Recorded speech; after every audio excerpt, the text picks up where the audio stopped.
안녕하세요. 야단 만개입니다. 바람 살랑이는 이 좋은 날, 잠시 마음 쉬어가실 수 있도록 조용한 이야기 한 자락 들려드릴게요. 편안히 앉으셔서 함께 해주세요. 현검은 하늘이 무너지는 것 같았습니다. 마을이 활활 불타고 있었지요. 시신이 산처럼 쌓이고 까마귀 떼는 어지러이 날아다녔습니다. 효선아, 눈을 좀 떠보거라. 제발 눈을 뜨란 말이다. 허나 차갑게 닫힌 입술은 아무런 대답이 없었습니다. 이미 싸늘한 주검이 되어 있었으니까요. 현검은 효선이를 끌어안고 울부짖었지요. 내가 늦은 탓이냐? 너무 늦어서 네가 날 떠난 것이냐? 슬피 울던 현검은 벌떡 일어났습니다. 그리고는 칼을 뽑아들어 목에 가져다 대었지요. 네가 없는 세상, 살아서 무엇하겠느냐? 이승에서 볼 수 없다면 저승에 가서 널 만나련다. 옛날 조선시대 임금을 호위하는 내금 위장에게는 현검이라는 아들이 있었습니다. 부친인 내금 위장은 현검이 어릴 때부터 몸소 무예를 가르쳤습니다. 그런데 현검은 불과 15 무렵에 18반 무예를 전부 통달하였지요. 3년 뒤에는 내금위의 내로라 하는 무사들마저도 현검의 상대가 되지 못할 정도였습니다. 그야말로 무예의 신동이라는 말이 딱 어울리는 아이가 아닐 수 없었답니다. 예, 현검아, 너무 무리하여 몸을 상하는 일이 없도록 하거라. 너의 무예는 이미 내금위에서도 최고라 하지 않느냐. 아닙니다, 아버님. 세상에는 아직도 저보다 뛰어난 고수들이 많습니다. 저는 더 배우고 정진하고 싶습니다. 어린 현검의 소문은 한양은 물론이고 전국으로 퍼져나갔습니다. 이보시오 내금위장, 그대의 아들 현검이라 했소? 그렇습니다, 주상전하. 내 들으니 그 아이가 이미 무예에 정통하여 내금위에서도 최고의 실력자라 하더이다. 과찬이옵니다, 주상전하. 아직 부족한 점이 많으니 더 갈고 닦아야 할 터입니다. 어서 성장하여 내 곁에서 조선을 지켜줄 수 있도록 하시오. 성은이 만극하옵니다, 주상전하. 그렇게 현검은 세간의 관심을 받으며 뛰어난 무예 실력을 더욱 연마하고 있었습니다. 그렇게 또 1년이 흘러 현검이 19이 되던 어느 날이었습니다. 현검은 헌대 한양에서 무예를 익히는 것만으로는 부족함을 느끼기 시작했지요. 검술은 뛰어났으나 세상의 이치를 무예에 담으려면 한양 안에 머무는 것만으로는 한계가 있었으니까요.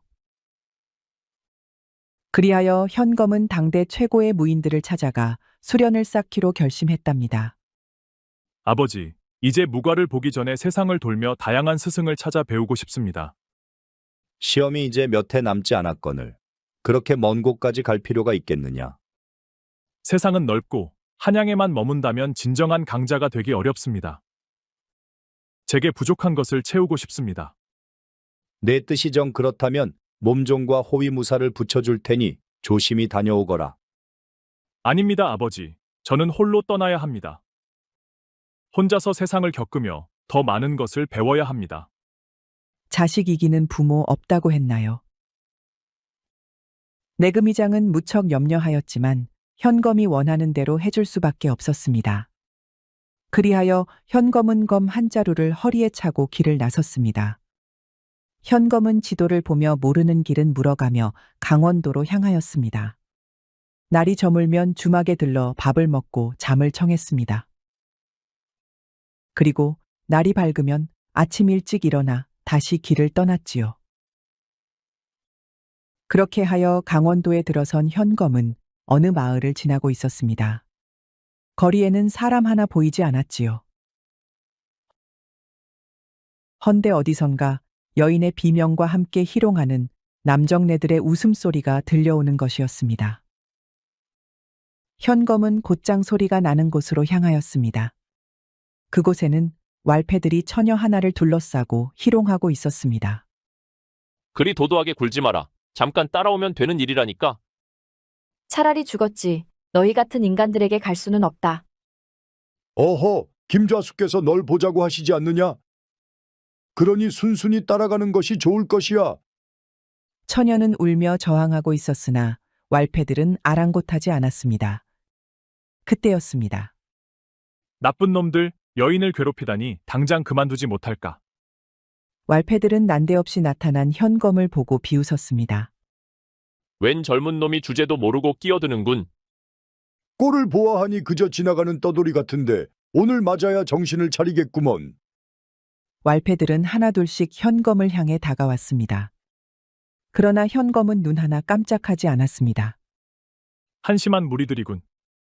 현검은 한 걸음 앞으로 다가가더니 순식간에 검을 휘둘렀습니다. 칼바람이 지나가자 왈패들의 손에 들려있던 몽둥이가 모조리 잘려나갔지요. 아니 세상에 이런 칼솜씨가 있단가. 사람이 아니라 귀신의 솜씨여. 이건 겁에 질린 왈패들은 허둥지둥 도망쳤습니다. 괜찮으시오? 이제 안전합니다. 구해주셔서 감사합니다. 처녀는 눈물을 훔치며 고개를 끄덕였습니다. 날이 저물어가자 현검은 효선을 부축하여 집으로 데려왔습니다. 허름한 초가집 안에는 그녀의 어머니가 초췌한 얼굴로 앉아 있었습니다.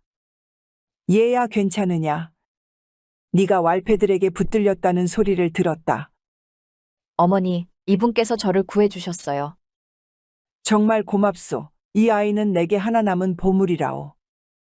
현검이 효선의 어머니와 이야기를 나누고 있는 사이 효선이 밥상을 들고 들어왔습니다. 배고프실 텐데 식사라도 하셔요. 어머님도 함께 드시지요. 나는 아직 생각이 없으니 먼저 드시게나. 현검은 조용히 밥숟갈을 들었습니다. 그러나 한 입 떠먹고 보니 죽이 너무 물거물에 가까울 정도였습니다. 효선이 얼굴을 붉히며 말했습니다. 죄송합니다. 김좌수가 곡식을 모조리 빼앗아 가서 집에 남은 것이 이것밖에 없습니다. 제대로 된 대접도 못하고 있으니 얼굴을 들 수가 없구나. 효선의 어머니는 깊이 한숨을 내쉬며 고개를 숙였습니다. 그 모습을 본 현검은 차마 아무 말도 하지 못한 채 다시 묽은 죽을 떠먹기 시작했습니다. 상관없습니다. 몸을 따뜻하게 할 수 있으면 충분합니다. 효선 모녀는 더욱 미안해 하였지요. 그러나 현검은 아무렇지도 않다는 듯 담담하게 죽을 넘겼습니다. 도대체 무슨 일이 있었던 것이오? 현검의 목소리에 처녀가 울음을 멈추고 고개를 들었습니다. 처녀의 얼굴은 눈물로 얼룩져 있었고 손은 흙으로 더러워져 있었습니다. 제 아버지가 김좌수의 사내들에게 맞아 돌아가셨습니다. 빚을 갚지 못했다는 이유로. 돈 때문에 사람을 해친단 말이오? 이 무슨 무도한 일이란 말인가? 현검은 비분강개하여 몸이 부르르 떨릴 지경이었지요. 아니 그런데 김좌수는 어찌하여 이렇게 잔혹한 짓을 벌인단 말입니까? 수년째 흉년이 들어 마을 전체가 김좌수에게 돈을 빌렸다오. 그걸 빌미로 마음대로 날뛰는데 어디 막을 방법이 있겠소. 관가에는 말해 보셨습니까? 고을 사또도 김좌수와 한통속이라오. 그러니 우리 같은 백성들은 어찌할 방도가 없소. 현검은 가슴이 먹먹해졌습니다. 단지 돈 몇 푼 때문에 사람을 죽이고 남은 가족을 벼랑 끝으로 내몬다니요. 다음 날 아침, 현검은 효선과 함께 그녀의 아버지를 묻기 위해 산으로 올라갔습니다. 양지 바른 곳에 조촐한 무덤을 만들어 주었지요. 효선은 무덤 앞에서 한참을 통곡하며 흐느껴 울었습니다. 어찌 이런 날벼락이란 말이냐. 이제 어찌 살아야 한단 말이냐. 효선의 어머니는 딸을 붙들고 울었습니다. 남편을 잃은 슬픔도 크지만 이제 김좌수가 빚을 대신해 딸을 내놓으라 협박할 것이 뻔했기 때문이었습니다. 어머니, 차라리 제가 김좌수에게 가겠어요. 그러면 김좌수도 더 이상 우리를 괴롭히지 않을 거예요. 아니다. 너를 그 자들에게 넘길 수는 없다. 내가 죽는 한이 있어도. 현검은 두 모녀의 대화를 듣고 가슴이 아팠지요. 평생 호화로운 대감집에서 살아온 현검에게는 생전 처음 보는 일이었으니까요. 김좌수라고 했겠다. 사람이 어쩜 그런 일을 벌인단 말인가? 내 잠시 관아에 다녀오겠습니다. 아니, 관아에는 왜 가려는 것이오? 괜히 총각까지 화를 입을 수도 있으니 차라리 참으시게. 이렇게 억울한 일을 당했는데 어찌 못 본 채 지나치겠습니까? 효선 어머니가 말렸지만 현검은 뜻을 굽히지 않았지요. 그러자 마당에서 효선이 걱정스러운 얼굴로 현검을 바라보며 말했습니다. 몸 조심하세요. 그 자들은 악랄하기 그지없답니다. 알겠습니다. 조심히 다녀오겠습니다. 사또를 만나러 왔다. 아니, 사또는 왜 찾는 것이냐? 억울한 사연이 있어 직접 말씀드려야 하오. 무슨 일이든 나에게 말해보거라. 사또께서는 아무나 만날 수 있는 분이 아니시다. 어찌 억울한 백성을 아무나라 말하는 것이냐. 당장 사또를 만나게 하라. 이 자가 미쳤나? 어디서 감히 고함을 지르는 것이냐? 당장 썩 물러가지 못할까? 그리하여 한참 동안 실랑이를 벌이고 있는데 마침 사또가 소란을 듣고 발길을 멈추었습니다. 아니 웬 놈이 관아 앞에서 이리 소란을 피우는 것이냐?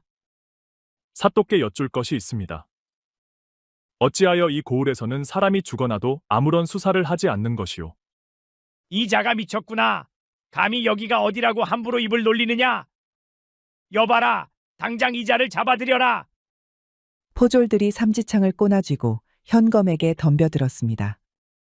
그러나 현검은 포졸들의 공격을 한 끗 차이로 피했지요. 그러더니 주먹과 발길질로 하나하나 때려 눕히는 게 아니겠습니까? 칼도 뽑지 않고 맨주먹으로 상대하는데도 포졸들은 어쩔 줄을 몰랐지요. 그렇게 한 명씩, 두 명씩 나가 떨어지더니 이내 모든 포졸들이 바닥에 쓰러졌답니다. 사또는 만견자실하여 입을 다물지 못했습니다. 사또, 오늘은 내 검을 뽑지 않았소.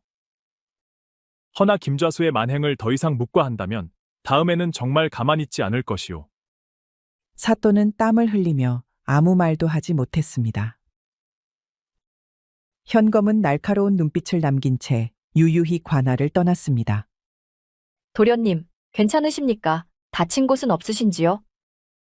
효선은 걱정스러운 눈빛으로 그의 몸 상태를 살폈습니다. 그러나 현검은 한 점 상처도 없이 멀쩡했습니다. 걱정하지 마시오. 저 정도 놈들에게 당할 내가 아니오. 효선은 그제야 안도의 한숨을 내쉬었지요. 아이고, 우리 때문에 도련님께서 고생이 많구려. 미안해서 몸둘 바를 모르겠소, 정말. 제가 해야 할 일을 했을 뿐입니다.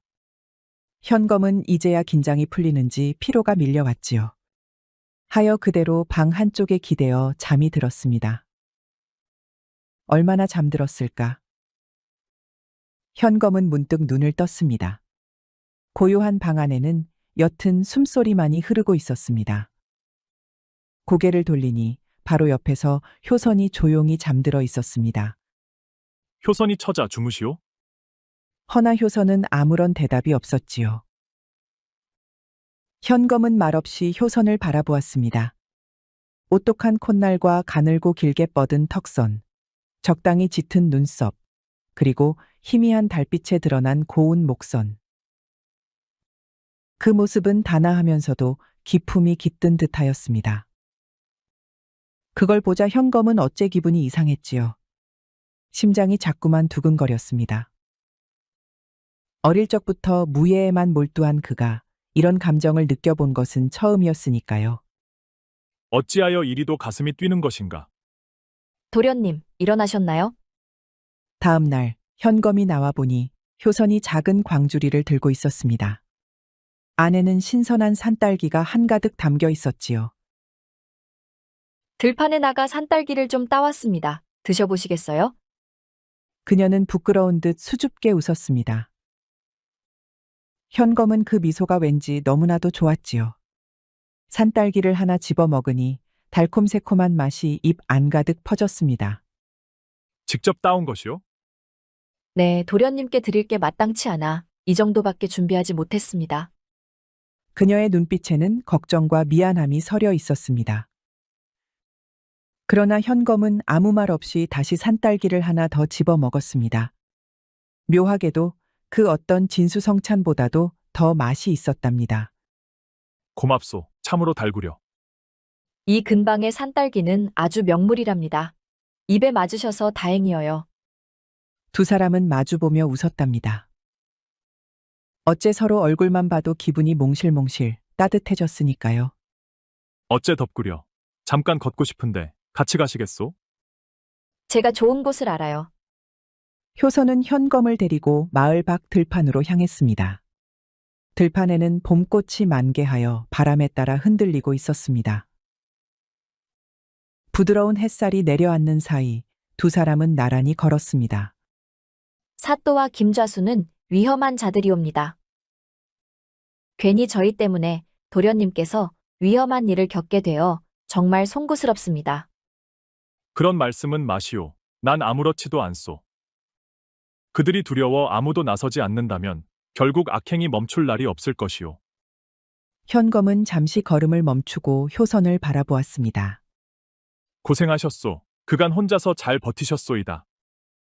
효선은 말없이 그를 바라보았습니다.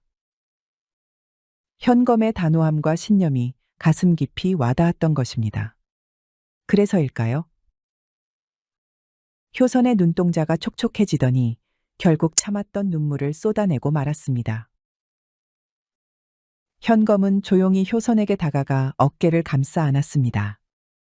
효선은 더 이상 참지 못하고 현검의 품에 얼굴을 묻었지요. 현검은 말없이 그녀를 가만히 안아주었습니다.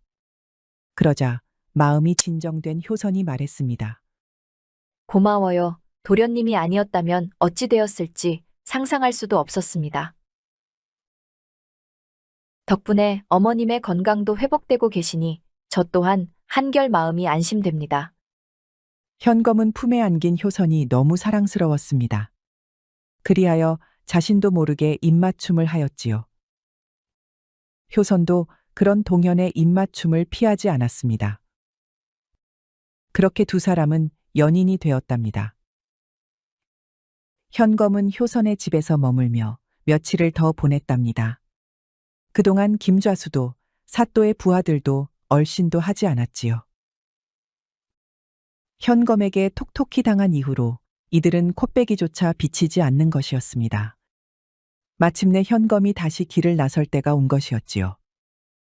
효선 낭자, 나는 태백산으로 떠나려 합니다. 태백산이요? 태백산에는 조선 최고 수인 무량대사께서 머물고 계신다고 들었다오. 하여 그분께 의탁하고자 하오. 효선은 순간 아무 말도 하지 못했습니다. 떠나겠다는 현검의 말에 심장이 벌벌 떨리기만 하였지요. 3년 후 한양에서 큰 무과시험이 있다오. 그걸 목표로 수련을 하려 한다오. 그때까지 기다려줄 수 있겠소? 효선은 떨리는 눈길로 현검을 바라보다가 조용히 고개를 끄덕였습니다. 언제까지라도 기다리겠습니다. 나는 반드시 돌아올 것이오. 현검은 효선의 손을 잡고 단단한 약속을 나누었습니다. 그리고는 품속에서 옥으로 만든 놀이개를 꺼냈습니다. 돌아가신 어머니가 남긴 유품이었지요. 이 놀이개는 어머니의 유품이오. 부디 이것을 징표로 받아주시오. 한시도 이 징표를 떨어뜨리지 않겠습니다. 효선은 현검이 준 놀이개를 꼭 품에 안았습니다. 그리고는 눈물로 현검을 배웅하였지요. 그렇게 현검은 효선을 남겨둔 채 홀로 태백산으로 향했습니다. 험한 산길을 따라 오르고 또 올랐습니다. 그렇게 며칠을 걸어 마침내 태백산 깊숙한 곳에 위치한 암자에 도착하였습니다. 허허, 먼 길을 왔구나. 내금이장의 아들이 여기까지 올 줄은 몰랐네. 저는 더욱 강해지고자 합니다. 부디 저를 받아주시옵소서. 무량대사는 조용히 현검을 바라보았습니다. 대사의 눈빛은 마치 마음을 꿰뚫을 것처럼 형형하였지요. 힘을 기르려는 자는 많지만 그 힘을 어디에 쓰려 하는지 아는 자는 드물지. 너는 그것을 깨닫고 있느냐? 저는 억울한 자들을 지킬 수 있는 힘을 원합니다. 세상의 도리를 바로 세우는 것이 제 무예의 길이 될 것입니다. 무량대사는 현검을 다시 한번 유심히 바라보더니 조용히 미소를 지었습니다. 내 뜻이 그러하다면 이곳에서 나와 함께 정진해 보거라. 그날부터 현검의 수련이 시작되었습니다. 무량대사는 단순한 검술뿐만 아니라 몸의 중심을 잡는 법, 기를 다스리는 법, 그리고 상대의 움직임을 읽는 법까지 가르쳤습니다. 현검은 혹독한 훈련을 견뎌내며 점점 더 강해졌습니다. 그렇게 3년의 세월이 흘렀지요.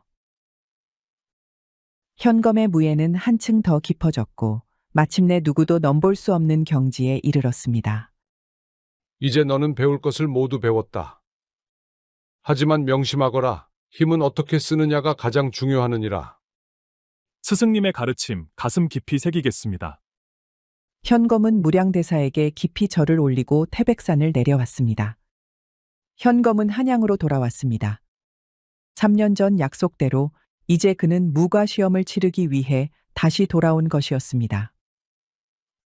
집안은 난리가 났지요. 어서 오너라. 그래 깨달음은 얻었느냐? 네, 미력 하나마 제 검이 나아가야 할 길을 알았습니다. 무사는 입으로 검을 논하지 않는 법이다. 어디 한번 실력을 보자꾸나. 아버지 내금의장은 현검에게 목검을 건넸습니다. 그리고는 자신도 목검을 들어 현검과 마주하였지요. 헌데 현검의 기세가 사뭇 태산과도 같아 내금의장은 깜짝 놀랐답니다. 네가 이번에 세상 경험을 제대로 한 듯하구나. 아들의 실력이 몰라보게 강해진 것을 확인한 내금의장은 뛸 듯이 기뻤답니다. 곧바로 잔치를 벌이려고 했지만 현검은 고개를 저었습니다. 무가 시험이 코앞이니 급제 이후에 축하를 해도 늦지 않을 것입니다. 내 말이 맞다. 그렇게 한 달 뒤 마침내 무과 시험이 열렸습니다. 전국에서 내노라 하는 청년 무사들이 몰려들었지요. 허나 누구 하나 현검의 일격을 막아내지 못했습니다. 그렇게 현검은 당당히 묵과의 장원급제를 하였답니다. 내금의장은 뛸 듯이 기뻐하였습니다. 그리고는 한양의 훌륭한 집안 규수를 찾기 시작하였지요. 아버님, 처음으로 마음에 품은 여인이 있습니다. 제 삶을 바쳐 지켜주고 싶은 사람입니다. 안 될 말이다. 무과에 급제하고 금위 위에 중책을 맡게 되면 마땅히 명문가의 규수와 혼인해야 한다.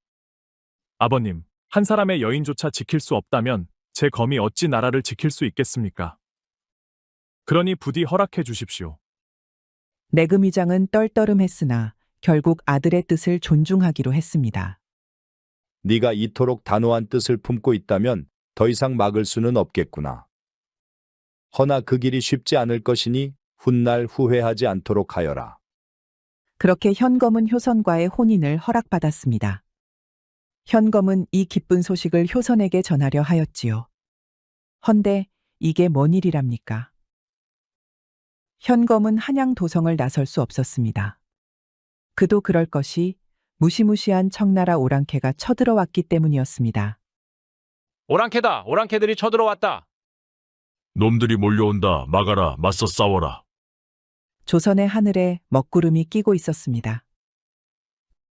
청나라 대군이 압록강을 건너 물밀듯이 몰려들었지요. 이에 조정에서는 긴급하게 군사를 모집하였습니다. 내금의장 또한 왕명을 받아 출정하게 되었습니다. 현검아, 이번 전쟁은 조선의 명운이 달린 싸움이다. 너도 함께 나서야 한다. 물론입니다, 아버님. 조선을 지키기 위해 제 모든 힘을 다하겠습니다. 현검은 묵과에 급제하자마자 종사관으로 임명되어 전쟁터로 향하게 되었습니다. 조선군과 청나라군은 압록강 근처에서 치열한 전투를 벌였습니다. 청나라의 군세는 어마어마하였고 조선군은 수적으로 크게 밀렸습니다. 그러나 내금의장과 현검이 이끄는 부대는 끝까지 용맹하게 맞섰지요. 모두 내 뒤를 따르라. 적의 대장을 노릴 것이다. 대장이 쓰러지면 반드시 군세가 흐트러질 것이다. 현검 역시 용맹을 떨치며 수많은 적을 베어 넘겼습니다. 하지만 싸움이 길어지며 전세는 점점 불리해졌습니다. 수적으로 열세였던 조선군은 차츰 밀려났지요. 그 와중에 내금의장이 적장의 창에 가슴을 찔리고 말았습니다. 아버님, 난 상관 말거라. 너는 끝까지 조선을 지켜야 한다. 결코 물러서지 말거라. 내금의장은 마지막까지 칼을 움켜쥐고 적들을 막아섰지만 결국 쓰러지고 말았습니다. 현검은 아버지의 시신을 지키며 필사적으로 싸웠지요. 허나 현검도 파도처럼 밀려드는 천군에 떠밀려 점점 지쳐가고 있었습니다. 결국 한 장수가 휘두른 철퇴에 맞고 기절하고 말았지요. 무엇라 했느냐? 내금위장이 전사했다고 했느냐? 조선군이 패했다는 소식에 조정은 난리가 났습니다. 황급히 피난을 준비했지만 이미 때는 늦어 있었지요. 몰려든 오랑캐들에게 쫓긴 임금은 결국 남한산성에 갇히고 말았답니다. 현검은 한참 만에야 정신을 차렸지요. 허나 오랑캐의 대군은 이미 떠나고 없었습니다. 이미 임금이 계신 남한산성을 포위했다는 소식만 들려왔지요. 허나 현검 혼자서는 도저히 포위망을 돌파할 방법이 없었습니다. 제 아무리 무예가 뛰어난다 한들 혼자서 군대를 당해낼 수는 없었으니까요. 효선 낭자가 무사해야 할 텐데. 현검은 불현듯 효선이 걱정되었지요. 청나라군이 이 고을을 지나갔다면 마을도 무사하지 않을 터였으니까요. 마음이 다급해진 현검은 오랑캐 병사의 말을 빼앗아 쉼없이 달렸지요. 효선 낭자, 대답하시오. 어디 있는 게요, 효선 낭자? 아니 글쎄, 마을이 활활 불타고 있었습니다. 현검은 마을을 돌며 목이 터져라 효선을 불렀답니다.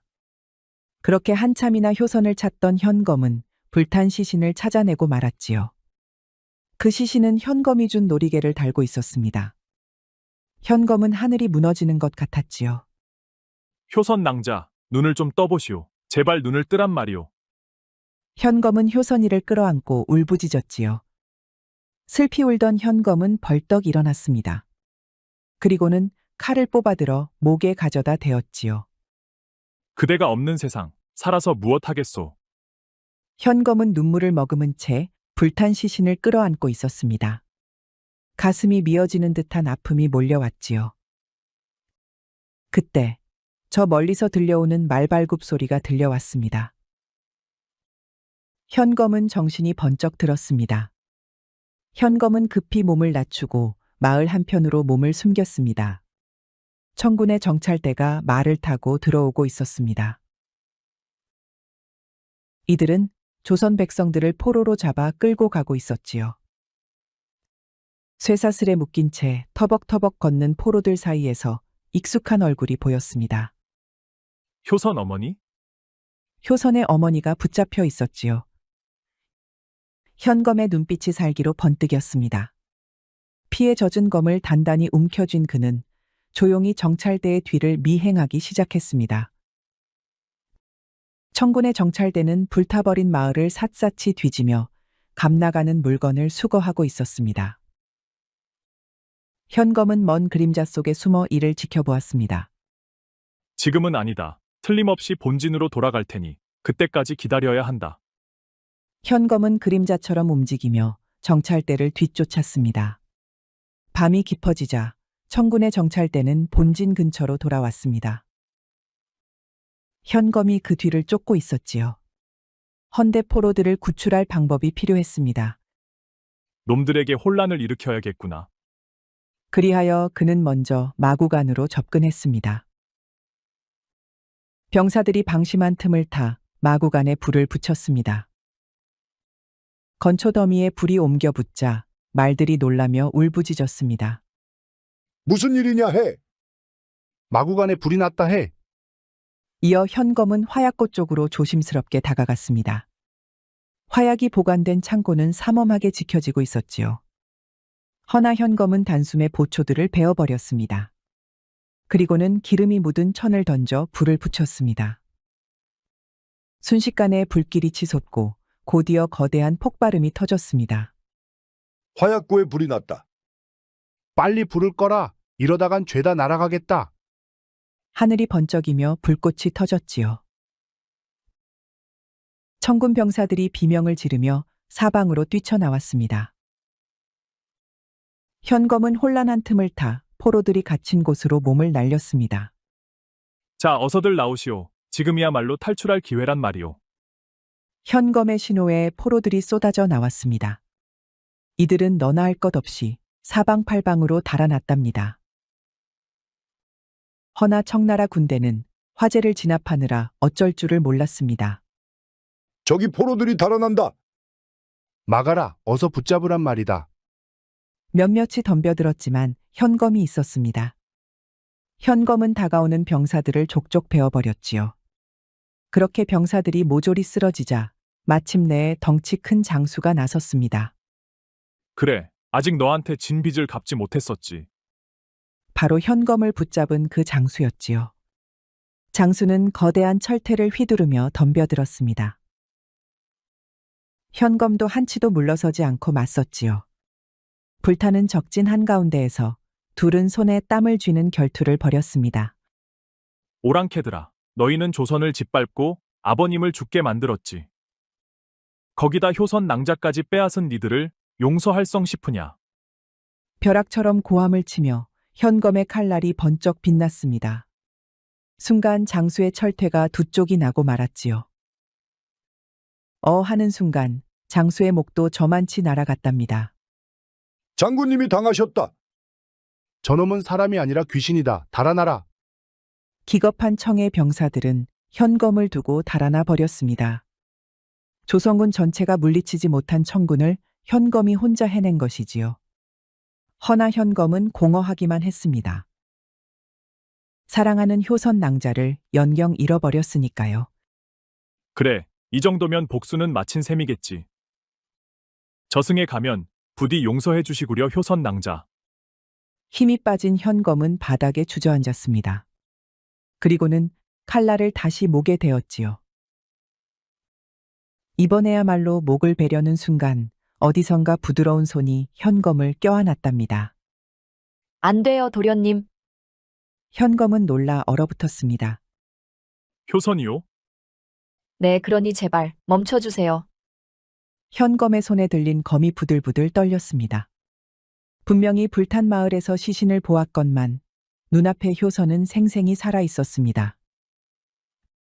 그는 넋이 나간 얼굴로 효선을 바라보았습니다. 이게 어찌 된 일이요? 효선은 눈물을 머금은 채 현검의 손을 꼭 붙잡고 말했습니다. 저는 포로들 사이에 있었습니다. 도련님이 청군을 추격하셨을 때 저도 그들과 함께 끌려가 있었어요. 현검의 눈동자가 크게 흔들렸습니다. 그러면 내가 마을에서 보았던 시신은 무엇이오? 분명 내가 건넨 놀이개를 하고 있었소. 효선은 조용히 고개를 저었습니다. 도련님이 떠난 후 김좌수가 다시 저희를 괴롭혔지요. 현검이 준 놀이개까지 빼앗은 김좌수는 그걸 그대로 자기 애첩에게 주었다는 것이었습니다. 김좌수와 애첩은 천벌을 받았는지 오랑캐들에게 죽고 말았지요. 그렇다면 내가 본 것은 김좌수와 애첩의 시신이었단 말인가? 그러니 이제 부디 목숨을 버리려 하지 마세요. 현검은 마침내 검을 내려놓았습니다. 그리하여 폐허 속에서 두 사람은 살아남은 것에 대한 안도와 기쁨을 함께 나누었습니다. 포로로 잡혔던 효선이 어머니까지 구출하니 셋은 눈물에 상봉을 하였지요. 전투가 끝난 뒤 현검은 더 이상 조정으로 돌아가지 않았습니다. 그는 깊은 산속에 거처를 마련하고 효선과 효선의 어머니를 모셨지요. 산중의 작은 초옥이었으나 외부의 위협이 닿지 않는 평온한 곳이었습니다. 또다시 우리를 보살펴 주는구려.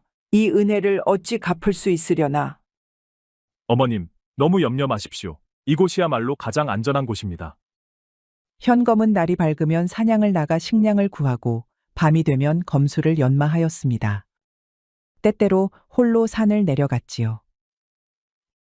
현검은 밤하늘의 어둠을 틈타 조용히 숲속을 가로질렀습니다. 그는 청군의 보급로를 끊고 소규모 병력들을 하나둘씩 제거하였지요. 때로는 수송대를 급습하여 식량을 빼앗았습니다. 때로는 야영지를 습격하여 적들을 공포에 몰아넣었습니다. 누구냐? 도대체 누가 공격한 것이냐? 보이지 않는데 병사들이 픽픽 쓰러지는구나. 조선 땅의 귀신이 분명하도다. 허나 전쟁은 결국 청나라의 승리로 끝이 났지요. 부디 백성들의 목숨을 살리기 위해 이 결정을 내리는 것이니라. 그러니 이를 원통해 하지 말거라. 현검은 분한 마음에 삼봉구리에서 하늘을 바라보며 피눈물을 흘렸습니다. 허나 마침내 평화가 찾아왔답니다. 전쟁이 끝난 뒤 현검은 마침내 한양으로 돌아왔습니다. 한양 곳곳에서는 그의 이름이 전설처럼 퍼져 있었습니다. 들었소? 그 청나라 놈들을 밤마다 베어버린 자가 있었다는데. 그게 바로 내금위장의 아들 현검 도령이라지 않소? 혼자서도 100명을 상대했다던데 그야말로 조선 제일검이 아니겠소? 한양에 도착한 현검을 본 백성들은 그를 보며 환호하였습니다. 현검은 크게 명성을 얻었고 그의 무후는 조정에도 보고되었지요. 임금은 현검을 직접 불러들였습니다. 전장에서 끝까지 싸웠던 그의 공적을 치하하며 벼슬을 내리고자 하였지요. 내금위장의 아들이로구나. 내 부친이 끝까지 싸우다 장렬히 전사했다 들었노라. 전하, 감히 부친을 대신하여 조정의 명을 받들고자 합니다. 그리할 것이냐? 네 부친의 뜻을 이어받아 다시는 나라가 능욕당하지 않도록 하겠느냐? 기필코 다시는 오랑캐에게 치욕을 당하지 않도록 하겠습니다. 임금은 크게 기뻐하며 현검을 내금위 종사관으로 임명하였습니다. 그리하여 현검은 곧바로 내금위를 정비하였습니다. 조선의 최정계 군대를 다시 일으켜 세우기 시작한 것이지요. 또한 현검은 마침내 효선과 정식으로 혼례를 치르게 되었습니다. 아이고 우리 딸이 이렇게 귀한 사위와 혼인을 하다니. 한양 사람들 모두가 축하를 해주었지요. 심지어 궁궐에서도 사람을 보내니 그 경사로움이 대단할 정도였답니다. 성대한 결혼식 이후 신방에는 현검과 효선 둘만 남았습니다. 이리 오시오. 그대는 이제 내 아내요. 네, 서방님. 정말이지 꿈만 같습니다. 마침내 둘은 하나가 되었지요. 현검이 어찌나 강하고 단단한지 효선은 불이 난다고 외쳤지요. 그렇게 밤새도록 몸을 맡긴 채 까무라치고 또 까무라쳤답니다. 이후로도 두 사람은 아들, 딸 여럿 낳고 100년을 해로하였다고 하니 그 행복이 짐작이 갑니다. 현검은 한때의 절망으로 목숨을 끊으려 했으나 효선 덕분에 새로운 기회를 얻게 되었습니다. 우리도 어떤 난관 앞에서도 포기하지 말고 끈기 있게 나아가야 하겠습니다.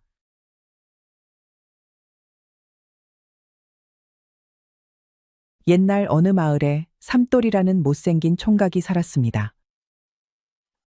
삼돌이는 키가 작고 얼굴도 못생겼지만 일머리 하나는 뛰어났지요.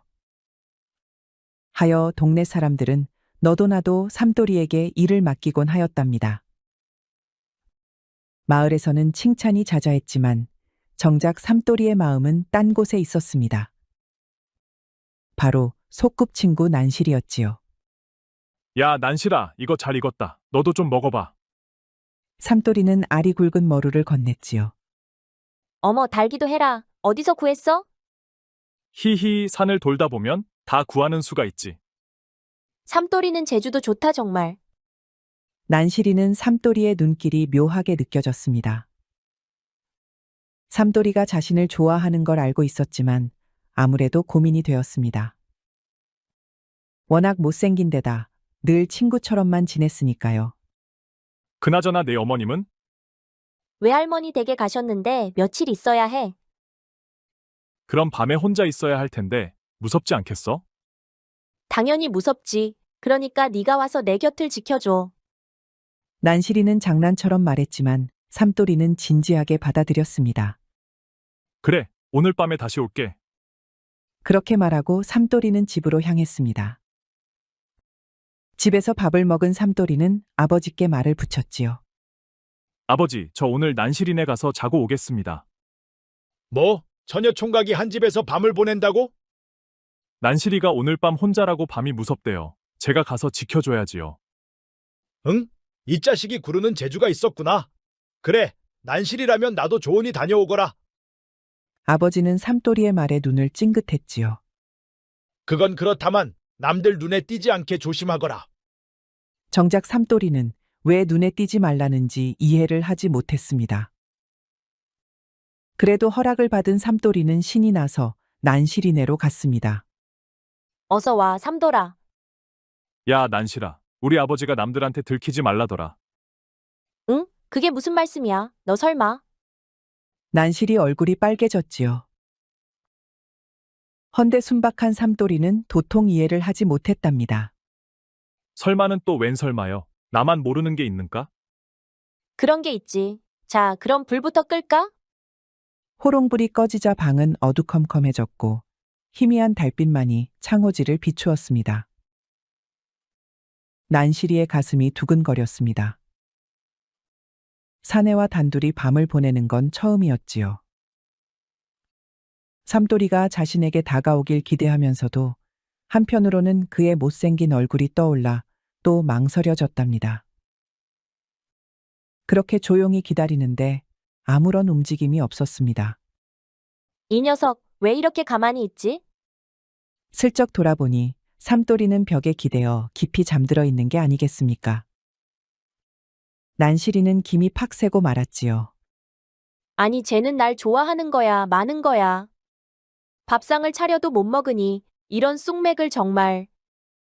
어째분한 마음이 든 난시리는 발을 동동 굴렀습니다. 화가 난 난시리는 벌떡 일어나더니 자고 있는 삼돌이를 노려보았습니다. 한참을 보다가 결국 못 참고 발길질을 날렸지요. 이 멍청아?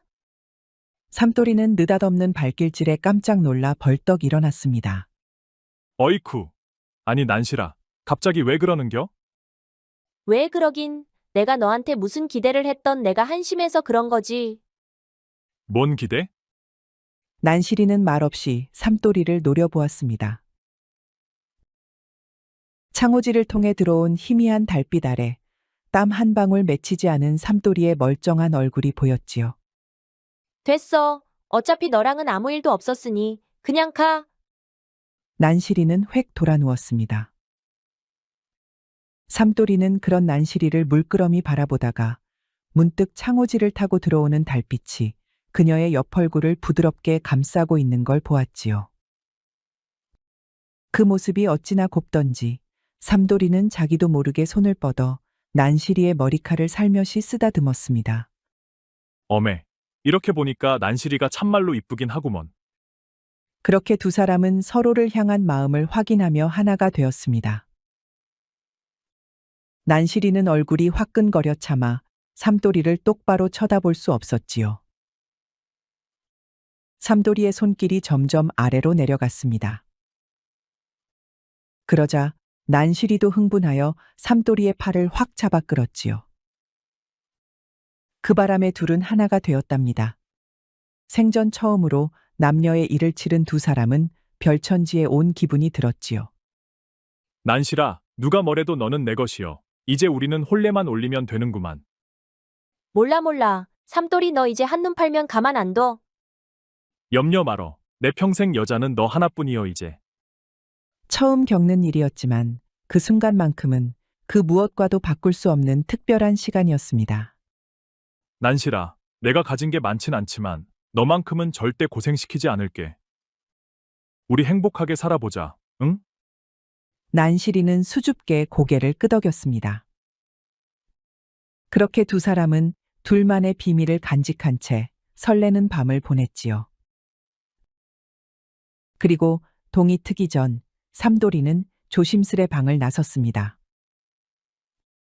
이른 아침부터 삼돌이는 주변을 두리번거렸습니다. 혹여 마을 사람들이 깨어있지는 않은지 확인한 뒤 재빨리 집으로 향했습니다. 그런데 마침 아버지가 이미 깨어 있었습니다. 삼돌이는 문을 열자마자 아버지와 눈이 마주쳐 순간 움찔했지요. 그래, 난실인에서 별일 없었느냐? 그게 그러니까 별일이 없진 않았구먼요. 거짓말을 잘 못하는 삼돌이는 결국 머리를 긁적이며 모든 걸 털어놓고 말았습니다. 이놈아, 혼례도 안 치르고 벌써 사고부터 치면 어찌할 셈이냐? 아이고 아버지, 저는 얼굴은 좀 못났어도 일 하나는 끝내주게 하지 않습니까? 저만큼 일 잘하는 놈이 또 있겠어요? 난실이 하나쯤은 넉넉히 먹여 살릴 수 있다니까요. 그리하여 난실의 어머니가 외할머니 댁에 가신 동안 삼돌이는 날마다 난실이를 찾았습니다. 그리고 둘은 멈출 수 없는 특별한 시간을 계속 나누었지요. 그렇게 둘만의 달콤한 나날이 이어지는데 마침내 난실 어머니가 집으로 돌아왔어요. 아이고, 이제는 먼 길 다녀오는 것도 버겁구나. 나이가 드니 예전 같지가 않다. 그래, 난실아. 나 없는 사이 별일은 없었느냐? 네, 별일 없었어요. 그래? 그런데 얼굴이 왜 그리 벌겋냐? 어디 열이라도 난 게냐? 아, 그게 그냥 좀 덥기도 하고 해서요. 호호호 수상하구나. 뭐, 네가 그렇다고 하니 그런 줄 알겠다. 어머니의 말에 난실이는 얼굴이 빨개졌답니다. 어머니는 더는 캐묻지 않았지요. 먼 길을 다녀오느라 피곤했던지 금세 잠이 들었지요. 그러나 난실이는 등줄기에 흐르는 땀을 닦으며 혼자 속을 끓였습니다. 그렇게 시간이 흘러 어느덧 가을이 찾아왔습니다. 논밭이 황금빛으로 물들고 벼들은 고개를 숙였지요. 그 위로 고추 잠자리들이 떼지어 날아다녔습니다. 온 마을이 풍요로운 수확철을 맞아 부산해졌답니다. 그러던 어느 날이었습니다. 마을에 아주 큰 부잣집이 새로 들어섰습니다. 바로 직제학을 지낸 최금조 대감이었지요. 최금조 대감은 정삼품까지 출세한 뛰어난 인물이었습니다. 그러나 나이가 들자 벼슬을 내려놓고 경치 좋은 시골에서 여생을 보내기 위해 내려온 것이었지요. 이복의 난실이엄이 집에 있나? 부엌에서 아침 밥상을 준비하던 난실 어머니는 손을 털며 밖으로 나왔습니다. 아니, 횡성되기 이른 아침부터 무슨 일이래? 아니, 최대감 나리께서 마을 사람들에게 인사를 겸해 큰 잔치를 여신다 하셔. 소랑 돼지도 잡는다니 다들 가서 거들어야 쓰겠구먼. 아이고, 잔치를 얼마나 크게 하려고. 대감께서 이 마을을 새 보금자리로 삼으시겠다 하시지 않겠나? 그러니 마을 사람들과 정을 나누려는 거지. 그야 좋은 일이구먼. 당장 가서 도와드려야지. 그리고 난실이 너도 같이 가서 일손 좀 보태거라. 네, 아주머님. 그리하여 난실이와 어머니는 최대감 댁으로 가서 일손을 거들었습니다. 잔치 준비로 마당은 북적였고 마을 사람들은 저마다 분주하게 움직였지요. 어머니는 장작불 위에서 전을 부치고 난실이는 부지런히 재료를 손질해 날랐습니다. 예, 난실아, 안채 뒷마당 장독대에서 간장을 한 되박 퍼오너라. 네, 아주머님. 난실이는 바가지를 들고 안채로 향했습니다. 대문을 넘어 뒷마당으로 들어서는데 그곳에서 뜻밖의 광경을 보게 되었습니다. 안채뜰 한쪽에서 푸른 도포를 입은 도령이 조용히 책을 읽고 있는 것이었죠. 가을 바람에 도령의 옷자락이 살랑였고 햇살을 받은 그의 얼굴은 한 폭의 그림처럼 단정했지요. 난실이는 깜짝 놀라 걸음을 멈추었습니다. 아이고, 웬일이래? 이렇게 잘생긴 분이 있었단 말이야? 난실이는 조심조심 발소리를 죽이며 장독대로 다가갔습니다. 그러나 그 순간 도령이 책장을 넘기며 조용한 목소리로 말을 걸어왔답니다. 거기 누구요? 난실이는 흠칫 놀라 얼어붙었어요. 도령이 고개를 들어 난실이를 바라보는데 그의 눈빛이 어찌나 깊고 온화한지 난실이는 순간 말을 잃었답니다. 그동안 마을에서 본 사내들은 흙투성이거나 시끄럽게 떠들곤 하였지요. 그런데 저 도령은 기품이 흐르는 것이 마치 그림 속 선비 같았습니다. 멍하니 바라보던 난실이는 가슴이 두근거리고 얼굴이 붉어졌답니다. 그때 멀리서 성난 목소리가 들려왔어요. 아니 얘, 난실아, 된장ตื้어 보낸 지가 언젠데 아직도 안 돌아오면 어쩌자는 거냐? 난실이는 깜짝 놀라 허둥지둥 바가지를 움켜쥐었습니다. 시간이 이렇게 많이 지난 줄도 몰랐어요. 아이고, 죄송해요, 아주머님. 이제 막 퍼가려던 참이었어요. 됐다. 내가 직접 퍼가마. 너도 얼른 따라오너라. 횡성댁을 따라 뒷마당으로 가자 마침 도령이 조용히 책을 덮으며 고개를 들었어요. 아니, 도련님께서 이곳에 계셨군요. 웬일로 안채까지 오셨습니까? 잔치에 쓸 양념을 가지러 왔습니다요. 참, 이 아이는 난실이라고 해요. 부지런하기로 소문난 처녀지요. 어서 도련님께 인사드리거라. 그 순간 도령과 난실이의 눈이 마주쳤습니다. 그 바람에 난실이는 심장이 터질 것 같았지요. 순간 어찌할 바를 몰라 허둥대던 난실이는 이곳에 더 있다가는 숨이 막힐 것 같았습니다. 그리하여 난실이는 마당을 가로질러 냅다 뛰기 시작했답니다. 아니, 난실아. 된장은 두고 어디로 달아나는 게야? 아무리 불러도 난실이는 뒤도 돌아보지 않았지요. 횡성댁은 어리둥절할 따름이었습니다. 아니, 저 애가 갑자기 왜 저리 도망치는 거야? 도령님께서 혹여 무슨 말씀이라도 하셨습니까? 아무 말도 하지 않았습니다. 다만 그냥 보고만 있었을 뿐이지요. 그렇습니까요? 희한한 일이구만 참말로. 횡성댁은 어쩔 수 없이 혼자 된장을 퍼서 부엌으로 돌아왔습니다. 그런데 마당에도 부엌에도 난실이의 모습은 보이지 않았지요. 다음 날 최대감 댁에서는 성대한 잔치가 벌어졌습니다. 잔칫날만큼은 누구든 배불리 먹고 마실 수 있었지요. 집집마다 아이들이 손을 잡고 따라오고 장정들은 분위기에 취해 술잔을 기울였습니다. 얘 난실아, 어서 옷 갈아입고 잔칫집으로 가자. 어머니 혼자 다녀오셔요. 아니, 너 왜 이러느냐? 어제까지는 잔치 준비도 도우러 다녔으면서. 그냥 좀 피곤해서 그래요. 난실이는 끝까지 고집을 부렸습니다. 잔칫집에서 또다시 도련님과 마주친다면 심장이 터져버릴 것 같았거든요. 어머니는 하는 수 없이 혼자 잔칫집으로 향했습니다. 난실이는 방문을 걸어 잠그고 자리에 누웠습니다. 그러나 눈을 감아도 온통 도련님의 얼굴이 떠올랐습니다. 높고 오뚝한 콧날, 맑은 눈매, 흐트러짐 없이 단정한 옷차림. 마치 그림 속 선비가 살아나 걸어오는 것 같았습니다. 저런 사내가 이 세상에 또 있을까? 저 도련님의 색시가 될 수 있다면 얼마나 좋을까 하는 생각이 들었죠. 난실이는 한숨을 쉬며 고개를 저었습니다. 그러나 아무리 떨쳐내려 해도 마음속 깊은 곳에서 간절한 바람이 자꾸만 피어났습니다. 삼돌이는 난실이가 보이지 않자 집으로 찾아왔습니다. 난실이 안에 있냐? 아니 어디 아픈겨? 삼돌이는 조심스럽게 방문을 열었습니다. 난실아, 어디가 안 좋은겨? 아픈 거 아냐. 혼자 있고 싶을 뿐이야. 뭔 일이 있는 것 같으니 말해보라니까. 그냥 아무 생각도 하기 싫어. 그러니까 제발 나 좀 내버려둬. 난실이가 갑자기 소리를 지르자 삼돌이는 더 이상 무어라 할 수가 없었습니다. 그래, 무슨 일인지 모르겠지만 푹 쉬어라. 삼돌이가 나가고 난실이는 더욱 속이 상했습니다. 도련님은 흠잡을 곳 없이 우아한데 반면 삼돌이는 생기다 만 것처럼 못생겼으니까요.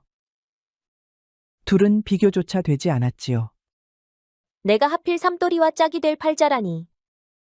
자신의 신세를 생각하니 울컥 눈물이 나왔습니다. 마음은 하늘을 나는데 현실은 땅에 붙어 있으니 너무도 답답했지요.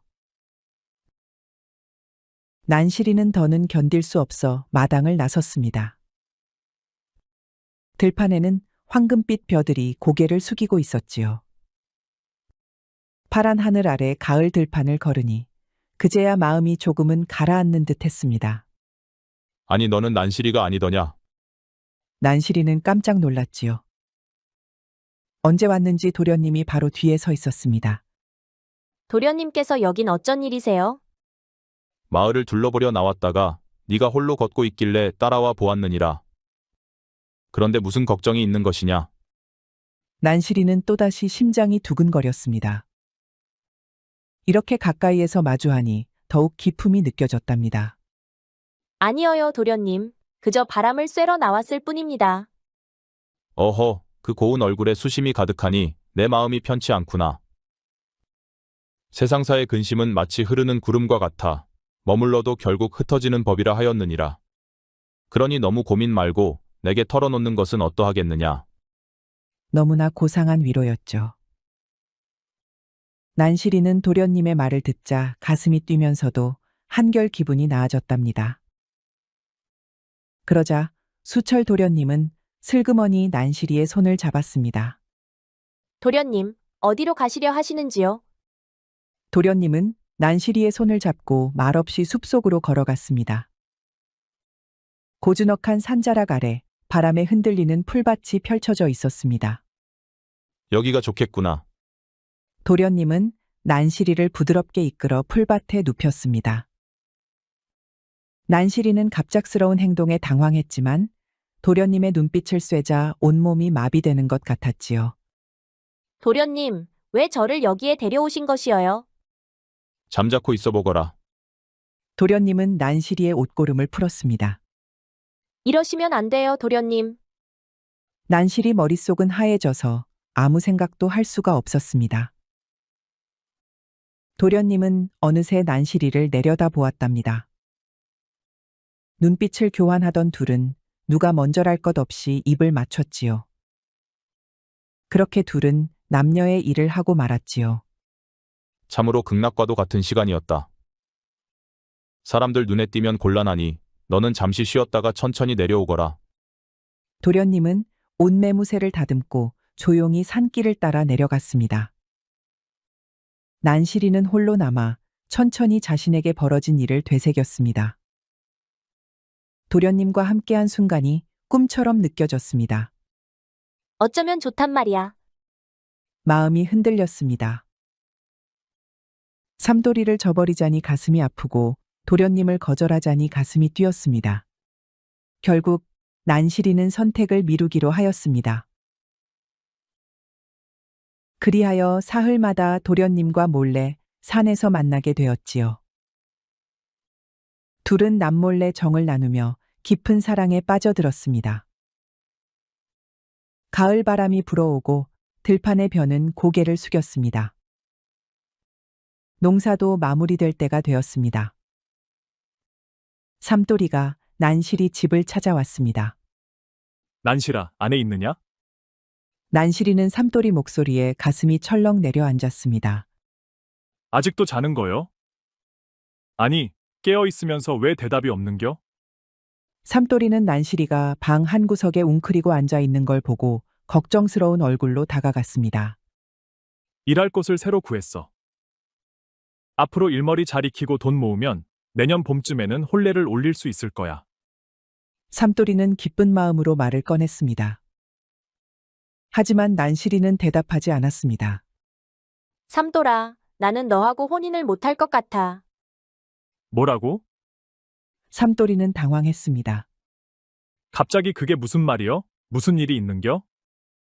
난실이는 아무 말도 하지 않았습니다. 아니 도대체 무슨 이유가 있어서 그래? 너한테는 미안하지만 난 이제 혼인을 할 수 없어. 말 좀 해봐. 이유라도 좀 알아야 하지 않겠어? 삼돌이는 애가 탔지만 난실이는 입을 굳게 다물었습니다. 미안해, 삼돌아. 정말 미안해. 난실이는 이불을 뒤집어 쓰고 돌아 누웠습니다. 삼돌이는 멍한 얼굴로 집을 나섰습니다. 바람이 불었지만 아무것도 느껴지지 않았습니다. 평생을 난실이 하나만 바라보며 살아왔는데 이제 혼인을 할 수 없다는 말이 너무도 허망했습니다. 그날 이후로 삼돌이는 넋이 나간 사람처럼 지냈답니다. 아버지는 그런 삼돌이를 보고 걱정이 되었습니다. 야, 이놈아, 정신 좀 차려라. 삼돌이는 아버지가 부르는데도 반응이 없었습니다. 아이고, 이놈이 미쳤나? 대체 뭔 일이래, 어? 그러나 삼돌이는 방에서만 머물며 미친 사람처럼 지냈답니다. 이제는 아버지 어머니도 반쯤 포기한 상태였지요. 그렇게 또 한 달이 지났지요. 온 세상이 하얗게 눈이 내린 어느 날, 삼돌이는 방 밖으로 나왔습니다. 아버지, 냉수 한 그릇만 주셔요. 삼돌이는 아버지에게 받은 물그릇을 들고 벌컥벌컥 마셨습니다. 차가운 물이 속으로 들어가자 그제야 가슴속이 조금이나마 가라앉는 것 같았습니다. 아버지 심려를 끼쳐드려 죄송해요. 아이고야 그런 소리 말거라. 네가 이렇게 건강해졌으니 그거면 되었느니라. 며칠 후 삼돌이는 마을의 유지 필수아재를 찾아갔습니다. 삼돌이 네가 어쩐 일이냐? 안녕하세요, 어르신. 혹시 일거리가 있나 싶어서 찾아왔습니다. 요새 네가 좀 알았다고 듣긴 들었다. 그래, 몸 쓰는 일보다는 머리 쓰는 일이면 되겠구나. 그런 일이면 더 감사하지요. 그래, 도련님께서 글 공부를 하시는데 네가 시중을 들면 되겠구나. 네, 알겠습니다요. 삼돌이는 필수아재를 따라 나섰어요. 도련님은 서책을 펼쳐놓고 글을 읽고 있었어요. 대감은 도련님의 학문이 나날이 깊어지기를 바라며 매일 직접 가르치곤 했지요. 수철아, 이 글의 뜻을 풀어보거라. 도련님은 한참을 고민했지만 선뜻 답을 내놓지 못했습니다. 어려운 구절을 앞에 두고 이마에 땀이 맺혔지요. 뜻이 분명할 듯하면서도 도무지 감이 오지 않습니다. 책만 읽는다고 글을 아는 것이 아니다. 뜻을 제대로 새겨야 하는 법이다. 옆에서 조용히 시중을 들던 삼돌이가 입을 열었답니다. 도련님, 이 구절은 백성을 다스리는 올바른 도리를 말한 것입니다요. 백성이 근본이 되고 임금이 하늘이 된다는 뜻입니다. 허, 네가 그 뜻을 아느냐? 삼돌이는 머리를 긁적이며 말했습니다. 어렸을 적 서당에 다니며 훈장님께 배운 바가 있습니다요. 대감은 눈썹을 들어 올리며 삼돌이를 유심히 바라보았지요. 그래, 그렇다면 이 다음 구절도 풀어볼 수 있겠느냐? 삼돌이는 책을 한번 훑어보더니 막힘없이 설명했습니다. 이 구절은 다스림의 근본이 인의에 있음을 말하는 것이지요. 허허, 네가 보통 머슴이 아니구나. 이제는 도련님까지 놀랐지요. 네가 이런 뜻을 알고 있다니 나보다 글을 더 잘하는 것 아니냐? 과찬이십니다요. 다만 서당에서 배운 걸 떠올려 본 것뿐이지요. 대감은 흡족한 미소를 지으며 고개를 끄덕였어요. 수철아, 그러지 말고 삼돌이와 함께 배워보는 것이 어떻겠느냐? 그래야 할 것 같습니다, 아버님. 그렇게 삼돌이는 도련님의 글 공부를 돕게 되었어요. 이제부터 도련님의 곁에서 글을 함께 읽고 때때로 조언을 해주는 역할을 맡게 된 것이지요. 며칠 후 필수아재가 다시 삼돌이를 찾아왔습니다. 삼돌아, 도련님께서 너를 찾으신다. 어서 가자. 네, 알겠습니다요. 삼돌이는 이제 머슴이 아니라 도련님의 글 공부를 돕는 사람이 된 것이었답니다. 자신도 모르는 사이 그의 운명이 조금씩 바뀌어가고 있었지요. 내 덕분에 내가 아버님께 칭찬을 들을 수 있었느니라. 별 말씀을요. 도련님께서 본래 총명하신 덕분이지요. 어제 보니 네가 글을 읽는 눈이 보통이 아니더구나. 오늘부터 내 학문을 보좌해 힘을 보태도록 하거라. 아이고 도련님, 저 같은 것이 어찌 감히 도련님의 학문을 돕겠습니까요? 내년에는 과거 시험이 있다. 반드시 급제를 해야 한다. 그러니 네가 곁에서 나와 함께 글을 읽으며 도와주어야겠다. 그리하여 삼돌이는 도련님 곁에서 함께 공부하기 시작하였습니다.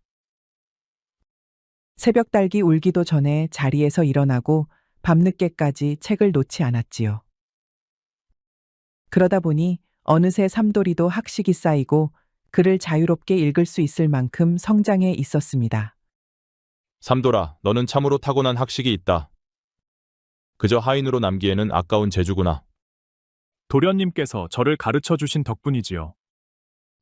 그렇게 도련님과 삼돌이는 겨울에도 불을 밝히며 글을 읽고 토론을 멈추지 않았습니다. 수철 도련님은 삼돌이의 날카로운 통찰에 놀랍기도 했지만 때때로 그를 부러워하기도 했지요. 그런데 도련님은 매번 사흘에 한 번씩 서재를 비우곤 하였습니다. 아이고 수철아, 그렇게 겨울 내내 책만 들여다보고 있으니 몸이 버티겠느냐. 어서 이리 와서 보약 좀 마시거라. 도련님이 겨우내 쉬지 않고 글 공부를 하자 도련님의 누나가 직접 보약을 다려 가져왔습니다. 수철 도련님은 책을 읽던 손을 멈추고 고개를 들었지만 기침이 연신 터져 나왔습니다. 누이, 아직 해야 할 공부가 많습니다. 조금만 더 읽고 마시겠습니다. 공부도 좋지만 몸이 버텨야지. 요즘 밤마다 기침이 심해지지 않았느냐. 삼돌이는 조용히 책을 정리하던 중 처음으로 도련님의 누님을 가까이서 보게 되었습니다. 단아한 얼굴에 지적인 분위기가 감도는 것이 참으로 대단한 미색이었지요. 누님은 계속 책에서 눈을 떼지 않는 것이 도련님과 마찬가지로 학문을 숭상하는 것 같았습니다. 오, 네가 삼돌이구나. 우리 수철이의 공부를 돕고 있다 들었다. 별 말씀을요. 근주자적하고 금묵자흑이라 하였습니다. 이게 다 학문에 열심이신 도련님 덕분입니다요. 누님은 삼돌이를 유심히 바라보았습니다. 흙바닥을 구르며 자란 줄 알았던 삼돌이가 뜻밖에도 고상한 문자를 쓰자 놀란 것이었지요. 그러면서 사뭇 삼돌이에 대한 관심이 커졌습니다. 그런데 혹 네가 아까 책상 위 문제를 푼 것이냐? 네, 도련님께서 풀다 막힌 부분을 함께 고민해 보았습니다. 누이 동생은 잠시 책상 위에 글씨를 보더니 감탄하는 듯한 표정을 지었습니다. 이렇게 명쾌하게 풀어내다니 네가 과거라도 보면 급제를 할 성씨구나. 삼돌이는 부끄러워 고개를 숙였습니다. 하지만 누님은 삼돌이가 마음에 들었는지 반짝반짝 눈을 빛냈답니다. 누님, 삼돌이가 없었더라면 나도 풀지 못했을 것이요. 고맙구나 삼돌아. 우리 동생이 머리는 비상하나 몸이 약하니 네가 많이 도와주도록 하렴. 둘은 겨우내 밤낮 없이 글 공부를 이어갔습니다. 도련님이 한 구절을 읽으면 삼돌이는 그 뜻을 풀어 설명하였죠. 때로는 도련님보다 더 깊이 있는 해석을 내놓기도 했습니다. 도련님, 괜찮으세요? 괜찮다. 급제를 하기도 전에 쓰러질 수야 없는 노릇이다. 그러나 수철 도련님은 연신 기침을 하며 차츰 기력이 쇠해지고 있었습니다. 겨울이 지나고 마침내 도련님이 과거를 보러 가는 날이 왔지요. 도련님께서 워낙 열심히 하셨으니 좋은 결과가 있을 것입니다. 삼돌아, 내가 급제하면 너도 그 공을 함께 누릴 수 있도록 하겠다. 저는 도련님께서 뜻을 이루시는 것만으로도 만족합니다. 도련님은 긴장한 기색 없이 시험장으로 향했습니다. 며칠 후 과거 결과가 발표되었지요. 도련님은 당당히 급제를 하였답니다. 무려 차석이었지요. 그러나 최대감 집안은 마냥 기뻐할 수가 없었습니다. 안색이 좋지 않구나. 당분간 쉬는 것이 어떻겠느냐. 괜찮습니다. 이제 해야 할 일들이 많으니 쉬고 있을 시간이 없지요. 도련님은 계속되는 일정과 과로로 인해 병이 깊어지기만 했습니다. 시름시름 앓는 날이 많았지요. 도련님, 약을 드시고 조금이라도 편히 쉬십시오. 삼돌아, 나는 아직 해야 할 일이 많다. 이렇게 누워 있을 시간이 아깝구나. 도련님, 건강이 있어야 뜻을 펼칠 수 있습니다. 제발 몸을 돌보십시오. 내 말이 옳다. 하지만 나는 점점 기력이 다해가는 듯하다. 그렇게 알아놓은 지 어느새 한 달이 되었습니다. 도련님은 끝내 몸을 회복하지 못하였지요. 도련님이 세상을 떠나던 날, 삼돌이는 땅을 치며 오열했습니다. 도련님, 어찌 이렇게 가십니까? 할 일이 구만리 같은데 벌써 가시면 어떡합니까요? 도련님이 떠난 지도 어느덧 반년이 흘렀을 때였습니다. 삼돌아, 수철이가 생전에 너를 무척 아꼈다. 글과 학문을 가르친 것도 그 뜻이 있었기 때문이니라. 네가 과거 시험에 나가 급제한다면 가문도 지키고 수철이의 뜻도 이루는 것이 아니겠느냐. 그러면 우리 가문은 다시 번성할 것이고 너도 더 이상 천한 신분이 아닐 것이다. 어찌하겠느냐. 삼돌아 받아들이거라. 수철이가 못다한 길, 이제는 네가 그 길을 걸어야 하지 않겠느냐. 누님까지 나서서 부탁하니 삼돌이도 더는 고집을 피울 수 없었지요. 대감마님의 뜻을 받들겠습니다. 그리하여 삼돌이는 과거 시험장에 들어섰습니다. 그동안 갈고 닦은 실력을 발휘하며 시험지를 채워나갔지요. 많은 응시생들이 긴장 속에서 답안을 작성하는 동안 삼돌이는 차분하게 글을 써 내려갔습니다. 며칠 후 과거 급제자 명단이 발표되었습니다. 그중엔 삼돌이의 이름도 있었지요. 무려 장원급제였답니다. 삼돌아, 정말 잘해주었구나. 이제 우리 가문의 명예를 다시 세울 수 있게 되었다. 감사합니다, 대감 어르신. 앞으로도 더욱 노력하겠습니다. 정말 축하하네. 나는 삼돌이 자네가 장원 급제할 줄 알았다네. 아시마님께서 응원해 주신 덕분입니다. 뛸 듯이 기뻐하던 누님은 삼돌이의 손을 맞잡았지요. 최대감은 그런 둘의 모습을 조용히 지켜보았답니다. 장원급제한 삼돌이는 고향으로 향하였습니다. 제일 먼저 아버지를 찾아뵈었지요. 아버님 절 받으시옵소서. 아이고, 이제 너는 최대감님의 사위이니라.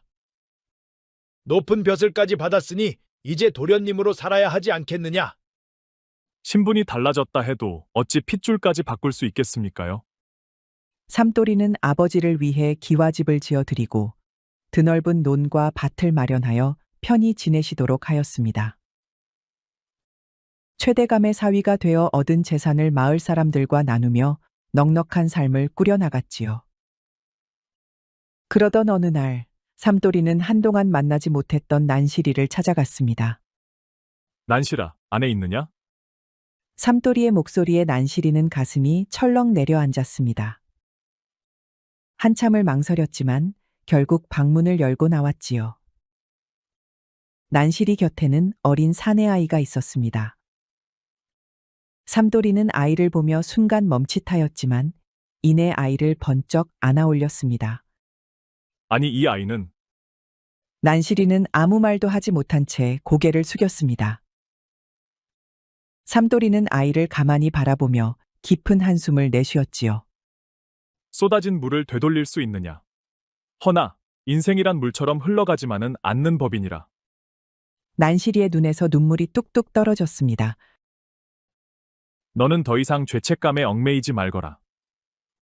도련님께서도 하늘에서 너와 이 아이를 지켜보고 계실 것이니 나는 이 아이를 내 자식처럼 키우겠노라. 난실이는 흐느껴 울며 삼돌이 앞에 무릎을 꿇었습니다. 삼돌이 도련님, 감사합니다. 삼돌이는 난실이를 일으켜 세웠습니다. 이제 너도 내 길을 가거라. 나는 더 이상 너를 원망하지 않는다. 그러나 삼돌이는 난실이와 혼례를 치르지 않았습니다. 삼돌이의 마음속에는 이미 새로운 사랑이 자리 잡고 있었으니까요. 도련님의 누님은 삼돌이의 모습을 지켜보며 그의 따뜻한 마음과 깊은 의리를 더욱 존경하게 되었습니다. 그리하여 삼돌이에게 연정을 품게 되었고 최대감도 이를 기쁘게 여겨 혼례를 허락하였지요. 삼돌이는 아시마님과 혼례를 올리고 가문의 새로운 기둥이 되었습니다. 마을 사람들은 못생긴 삼돌이가 과거에 급제하고 최대감의 따님과 혼례를 치렀다는 소문을 듣고 놀라워하였습니다. 아니, 저 삼돌이가 어떻게 저런 천운을 얻었을까? 못생긴 얼굴 하나로 평생을 살 줄 알았는데. 학식과 인품이 뛰어나니 저리도 성공했구만. 역시 사람은 얼굴보다 능력이야, 능력. 어머머, 능력이 아니라 마음이지. 삼돌이가 의리 하나는 끝내주는 거 몰라? 그렇게 삼돌이는 최대감의 가문과 함께하며 벼슬길에서도 이름을 떨치게 되었습니다. 그리고 도련님의 아들 또한 친자식처럼 키우며 훗날 그를 훌륭한 인재로 길러냈지요. 삼돌이의 이야기는 이후에도 마을 사람들에게 오랫동안 회자되었고 그의 인품과 의리는 두고두고 칭송받았다고 하니 사람 일은 참으로 알다가도 모르는 것 같습니다.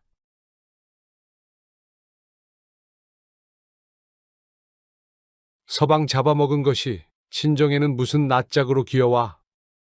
숙부는 마님의 얼굴을 보자마자 호통을 쳤지요. 마님은 그 매몰찬 말에 눈물을 찔끔 흘렸답니다. 너무하셔요, 숙부님. 오래간만에 친정에 왔는데 꼭 그렇게 말씀을 하셔야 해요? 듣기 싫다. 철딱선이 없는 것은 너나 죽은 네 애비나 마찬가지야. 어른들 말도 안 듣고 마음대로 혼인을 시켜서는 결국 이 사단을 내느냔 말이야. 그래놓고 자기 딸녀는 청상과부가 되었으니 이걸 어쩔 거냐. 이게 다 네가 박복한 탓이야. 숙부의 모진 말에도 마님은 아무런 말도 하지 못했습니다. 아버지가 돌아가신 이후 집안 권력을 숙부가 한 손에 쥐고 있었으니까요. 자칫하면 다시는 친정에 올 수 없었지요. 썩 돌아가거라. 돌아가면 문단속 잘하고 집안에 절대로 사내를 들이지 말거라. 과부가 되었으니 열렵이라도 세워야 집안의 보탬이 되지 않겠느냐? 아니, 열렵이라니요. 전 아직 30조차 넘지 않았어요. 그런데 수절을 하라는 말씀이세요? 마님은 벌써부터 수절을 하라는 말에 하늘이 무너지는 것 같았지요. 아니면 뭐 설마 재가를 하고 싶은 게냐? 그건 꿈도 꾸지 말거라. 그렇게 문전박대를 당한 연실은 힘이 쭉 빠진 채로 숙부 앞에서 물러났습니다. 옛날 어느 마을에 부잣집 마님이 살았습니다. 마님은 꽃다운 19의 혼례를 치러 딱 한 해 만에 서방을 잃고 말았지요. 하여 3년째 독수공방 외로운 밤을 홀로 지새우고 있었답니다. 나처럼 박복한 년이 어디 또 있단 말인가. 긴긴 밤을 서방도 없이 보내니 처량하기 짝이 없구나. 마님의 고운 얼굴에는 한숨만이 늘었지요. 여전히 젊고 아름다운데 사랑도 제대로 못 받는 자기 자신이 불쌍하기만 했으니까요. 허나 마님의 집안이 어디 보통 집안입니까? 한양에서도 위세당당한 명문 집안이니 재가는 꿈도 못 꾸고 있었지요.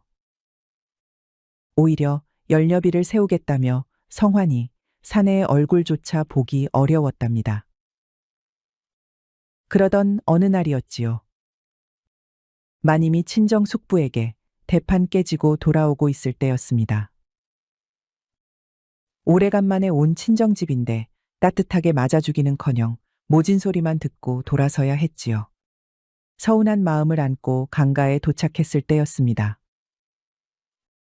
갑자기 하늘이 어두워지더니 거센 비가 쏟아졌습니다. 비는 순식간에 거세졌고 강물은 불어나기 시작했습니다. 사공들은 나룻배를 단단히 묶어두고는 건너기를 포기한 채 비를 피하고 있었습니다. 아니, 갑자기 웬 폭우란 말이냐? 마님, 이렇게 비가 퍼붓는데 강을 건널 수야 있겠어요? 사공에게 다가가 물었지만 그는 단호하게 고개를 저었습니다. 오늘은 어렵습니다, 마님. 물이 너무 불어 배를 띄웠다간 큰일이 납니다. 그럼 어쩐단 말이냐? 사공들이 묵는 주막이 근처에 있습니다. 날이 개면 배를 띄울 테니 그곳에서 쉬시지요. 비를 맞아 온몸이 젖은 마님과 화수는 마지못해 여인숙으로 향했습니다. 두 사람은 비에 홀딱 젖은 채 여인숙에 들어섰습니다. 주모는 널찍한 방으로 둘을 데려갔지요. 마침 방에는 아무도 없었답니다. 아이고, 젖은 옷이 몸에 달라붙어 찝찝하구나. 마님, 이리 주시면 제가 물기를 짜드리겠습니다요. 사람들 앞에서 옷을 벗는다는 게 너무 부끄럽지 않겠느냐. 부끄럽긴요. 마침 아무도 없는데. 그보다는 감기 드시는 게 더 큰일 아닙니까요? 마님은 마지못해 겉옷을 벗어 사머리에게 건넸습니다. 사멀은 살짝 창문을 열고 젖은 옷을 짜기 시작했지요. 바로 그때 문이 벌컥 열리며 한 사내가 비를 맞으며 들어섰습니다.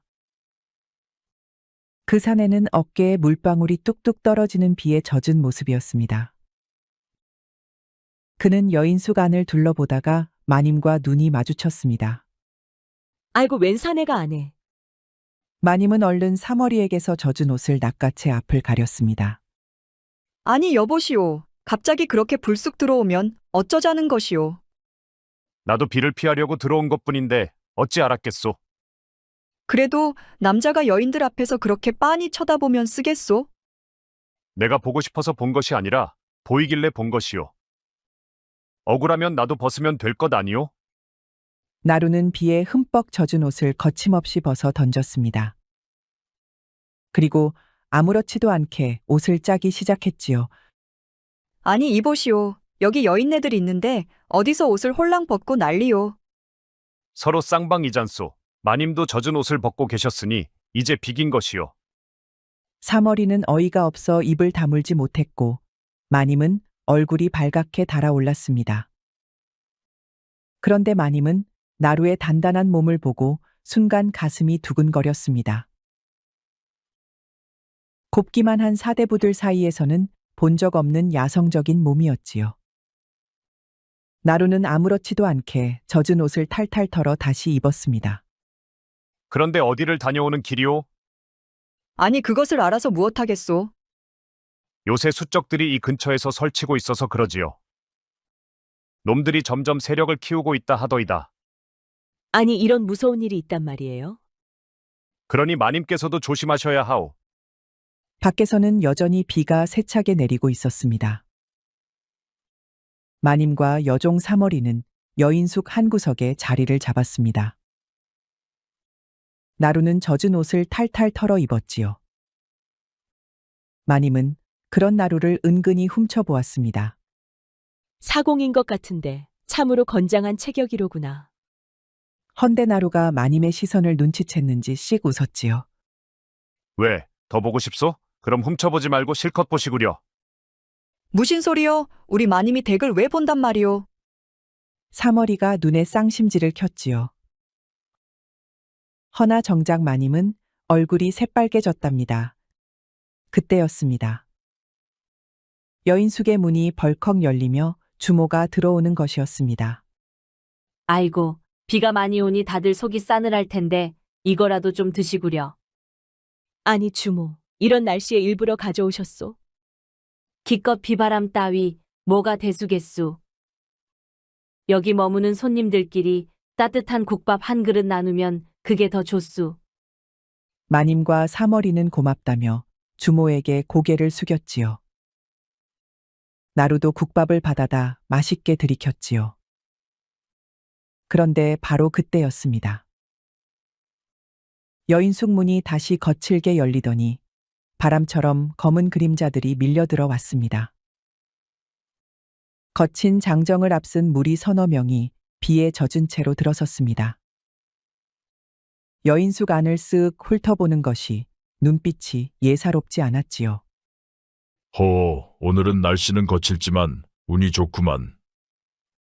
비나 피하려 했는데 이렇게 사냥감들이 옹기종기 모여 있지 않겠느냐. 맞습니다요, 두목. 아주 맛있게 보입니다요. 주모는 그들을 보자마자 얼굴이 하얗게 질렸습니다. 어이, 이자들이 설마 또. 두목은 흡족한 얼굴로 주모에게 다가갔습니다. 주모, 우리가 오랜만에 왔으니 예전처럼 잘 좀 대접하거라. 여긴 손님들이 쉬러 온 곳이요. 제발 이번만큼은 조용히 지나가 주시오. 허허, 이번만큼은? 그럼 다음엔 또 온다는 거요? 주모는 여전히 입담이 좋구먼. 허나 오늘은 더 맘에 드는 것이 있단 말이지. 수적 두목은 천천히 고개를 돌려 마님을 바라보았습니다. 마님의 깨끗한 피부와 단아한 자태가 그의 눈에 들어왔습니다. 이건 아주 귀한 손님이구먼. 자세히 봐야겠으니 이리 좀 가까이 오거라. 그가 마님의 팔을 거칠게 잡아 끌었습니다. 무슨 짓이냐? 어서 이거 놓거라. 감히 우리 마님께 손대려 하느냐? 사머리는 기겁하며 마님을 감쌌습니다. 그러나 수적들은 웃음을 터뜨렸답니다. 오, 이건 또 뭐야? 계집종 주제에 입이 살았구먼. 그 순간 주모가 용기를 내어 수적 두목을 막아서려 했습니다. 제발 이러지 마시오. 그저 비를 피하러 온 손님들이오. 그러나 수적 두목은 비릿한 웃음을 지으며 손을 휘둘렀습니다. 그 손이 주모의 뺨을 후려쳤고 주모는 비틀거리며 바닥에 쓰러졌습니다. 입 닥치고 술이나 더 가져오라. 아니면 그냥 조용히 있든가. 바닥에 넘어진 주모는 기절했는지 일어나지 못했지요. 그런데 누군가가 수적 두목의 손목을 단단히 붙잡은 것이지요. 바로 나루였습니다. 이 손 거두는 게 좋을 것이오. 수적 두목은 순간 당황했지만 곧 비웃으며 손을 뺐습니다. 네 놈이 나서겠다는 것이냐? 네 놈은 누구냐? 나루의 눈빛이 날카롭게 빛났습니다. 그저 배를 모는 사공이다. 허나 너희 같은 놈들이 판을 치는 꼴을 더는 두고 볼 수 없지. 수적들은 순간 움찔했습니다. 수적 두목은 이를 갈며 손을 들었습니다. 입만 살았구나. 그래 내 놈이 얼마나 버티나 보자고. 두목이 소리를 지르자 수적들이 일제히 덤벼들었지요. 수적 하나가 나루를 향해 거칠게 주먹을 휘둘렀습니다. 나루는 몸을 틀어 주먹을 피하더니 순식간에 상대의 팔을 붙잡고 거칠게 비틀었습니다. 그리고는 여인숙 밖으로 내던져 버렸습니다. 뭐야 이놈은? 두목 가만 놔두면 안 되겠소. 수적들이 일제히 나루를 향해 달려들었습니다. 그러나 나루는 겁먹지 않았습니다. 신기에 가까운 몸놀림으로 피하면서 수적들을 때려 눕혔지요. 그러다 휙 하는 소리와 함께 바깥으로 뛰쳐나갔지요. 약이 오른 수적들도 그 뒤를 쫓았습니다. 나루는 여인숙 밖으로 나와 수적들과 맞섰습니다. 비바람이 몰아치는 가운데 나루의 주먹은 마치 파도처럼 거침이 없었지요. 수적들이 차례차례 나가 떨어지고 마지막으로 남은 것은 두목뿐이었습니다. 허나 신나게 얻어터진 수적 두목도 결국 쓰러지고 말았지요. 두고 보자. 두목이 달아나려는데 나루가 다시 불렀습니다. 이놈아, 네 부하들이나 좀 챙겨서 가거라. 아무런 대꾸도 못한 두목은 부하들을 수습해 절뚝이며 달아났습니다. 나루는 비에 젖은 채로 여인숙 안으로 돌아왔습니다. 이제 괜찮소. 당분간은 돌아오지 않을 것이오. 마님과 사머리는 놀란 얼굴로 나루를 바라보았습니다. 정말 고맙소. 아니, 그런데 어찌 그리 싸움을 잘하시나요? 나루는 어깨를 으쓱이며 대수롭지 않다는 듯 말했습니다. 뱃사공으로 일하다 보면 자연스레 몸을 단련하게 되지요. 어쨌든 정말 든든하오. 혹시 괜찮다면 비가 그치면 우리 집까지 바래다 줄 수 있겠어요? 아까 그 수적들을 또 만날까 두렵네요. 길이 다르지 않다면 모셔다 드리지요. 하루가 지나자 비가 그치고 맑게 개어 있었습니다. 나루는 주막을 나서며 주모에게 작별 인사를 건넸습니다. 놈들이 다시 올 수도 있으니 주모도 몸 조심하시오. 주모는 공손히 고개를 숙였지요. 몸 조심하십시오, 나리. 조용히 하시오. 여기서는 난 그저 사공에 불과하다오. 허나마님과 사멀은 대화를 듣지 못했답니다. 주막을 나선 셋이 강가를 걸어 내려가고 있을 때였습니다.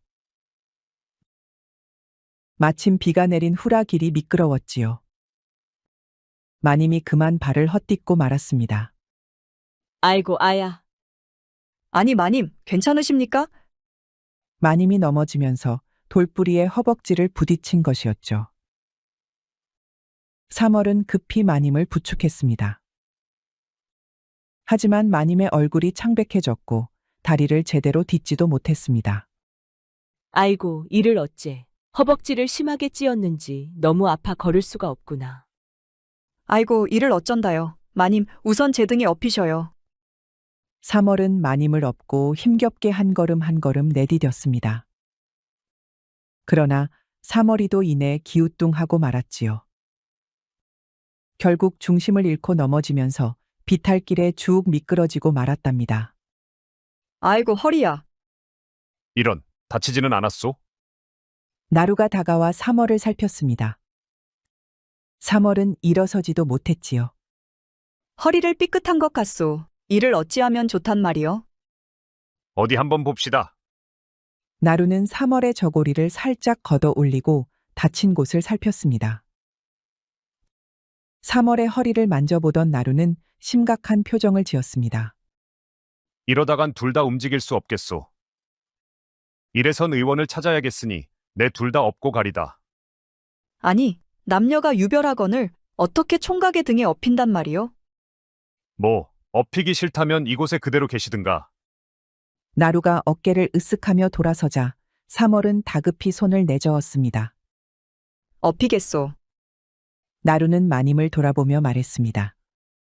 3월이 처자를 업고 마님은 부축해드리겠소이다.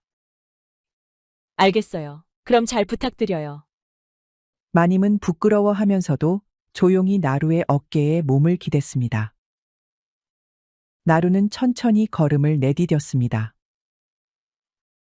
헌데 나루가 마님을 부축하는 과정에서 그의 단단한 손이 마님의 허벅지를 덥석 감싸준 것이지요. 마님은 깜짝 놀랐지만 어쩔 수 없는 상황이었기에 아무 말도 하지 못했습니다. 허나 가슴이 요동쳤지요. 지금까지 어떤 사내에게도 이런 식으로 닿아본 적이 없었으니까요. 그건 3월도 마찬가지였습니다.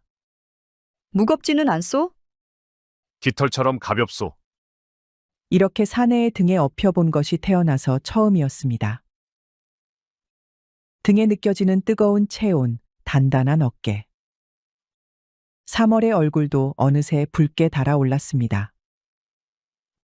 묘한 감정을 느낀 두 여인은 아무 말도 하지 않은 채 그저 조용히 나루의 등에 기대어 걸음을 옮겼습니다. 그렇게 결국 집까지 도착한 나루는 마님과 3월을 조심스레 마루에 내려놓았습니다. 그럼 나는 이만 가보겠소. 가면서 의원을 들러 마님께 보낼 테니 치료 잘 받으시오. 하지만 마님은 나루를 그냥 보내고 싶지 않았습니다. 지금 헤어지면 다시는 볼 수 없을지도 모른다는 생각이 들었지요. 우릴 데려오느라 고생 많았어요. 며칠 머물면서 푹 쉬었다 가면 안 되겠나요? 그래요. 덕분에 도적들한테 험한 꼴도 면했다오. 이렇게 보내드리는 건 너무 매정하지 않겠소? 나루는 잠시 생각에 잠겼습니다. 알겠소. 며칠 묵었다 가도록 하지요. 이 말을 들은 마님과 3월은 속으로 안도하였습니다. 그리하여 나루는 마님 댁에서 잠시 머물게 되었습니다. 나루는 의원을 불러와 마님과 여종이 치료를 받을 수 있도록 해주었습니다. 문제는 그 큰 마님 집에 마님과 3월이 둘뿐이었다는 거지요. 혹시라도 머슴을 들일라 치면 어디서 들었는지 삼촌이 득달같이 내려왔으니까요. 하여 두 사람이 병석에 누우니 집안일을 할 사람이 하나도 남지 않았답니다. 문제없소. 밥 짓고 빨래야 나도 잘한다오. 마님은 나루의 자상함에 심쿵하고 말았습니다. 지금까지 이런 자상한 대접을 받아본 적이 없었기 때문이었지요. 나루 총각 어쩌면 이렇게 자상한가요? 싸움만 잘하는 게 아니라 손수 밥까지 지어 오다니 너무 고맙군요. 잘 드시고 어서 낫기나 하시오. 나루는 3월이에게도 식사를 가져다 주었습니다. 3월이도 나루가 직접 밥까지 지어다 주자 가슴이 떨렸지요. 거친 사내인 줄만 알았던 그가 이렇게 자상할 줄은 몰랐으니까요. 나루 총각 덕분에 내가 다 호강하는구려. 그런데 혹시 혼인은 했소? 나루는 쓸쓸한 웃음을 지으며 고개를 저었습니다. 혼인하려면 짝이 있어야지요. 떠도는 몸인데 누가 시집을 오려고 하겠소. 그럼 평생 강에서만 살 생각이요?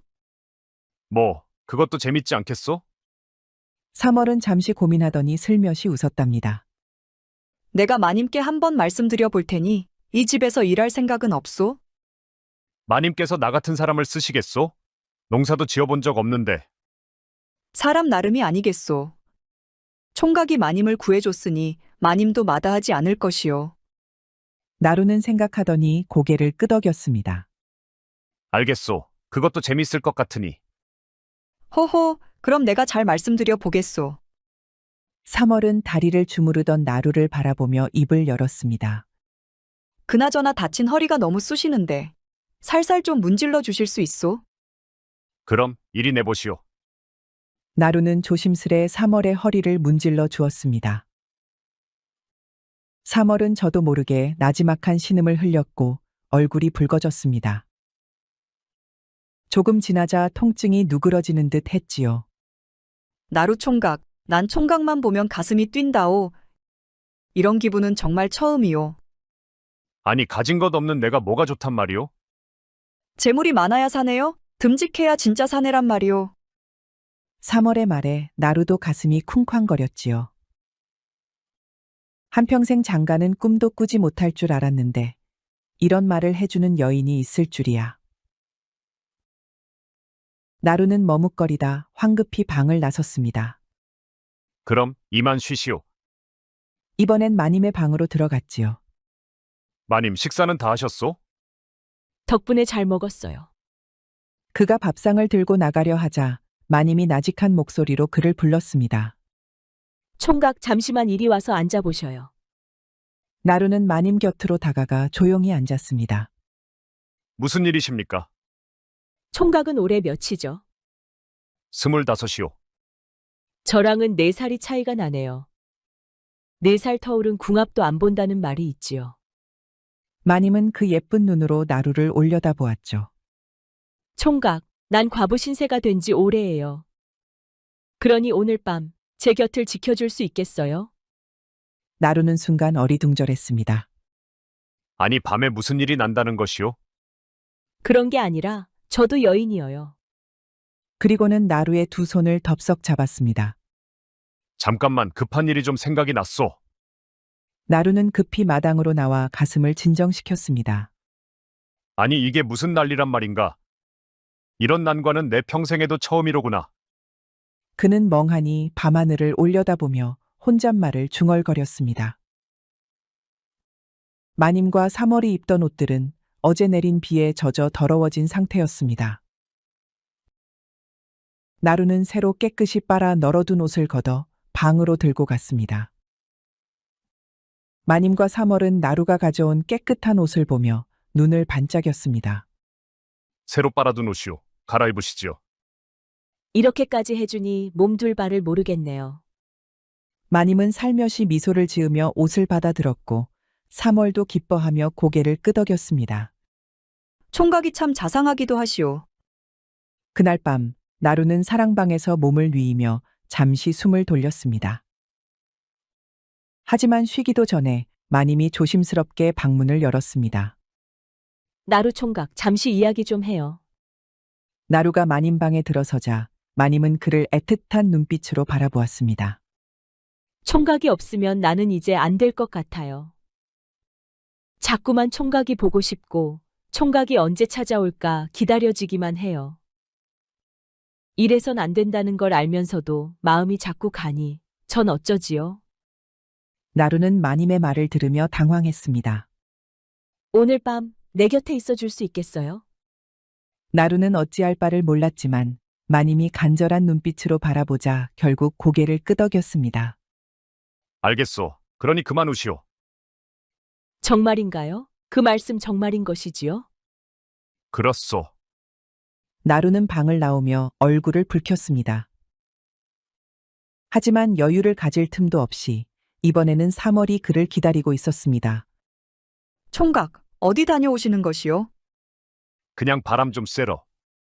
3월은 나루를 빤히 바라보다가 슬며시 미소를 지었습니다. 총각, 나한테도 할 일이 있소. 오늘 밤 내 방으로 좀 와주시오. 아니 한밤중에 무슨 일이라 그러시오? 오라면 오시라니까. 나루는 난감한 얼굴로 마당을 바라보았습니다. 나루는 한숨을 내쉬며 하늘을 올려다보았습니다. 아니 왜 다들 한밤중에 날 찾는 것이냐? 그는 머리를 긁적이며 고민에 빠졌습니다.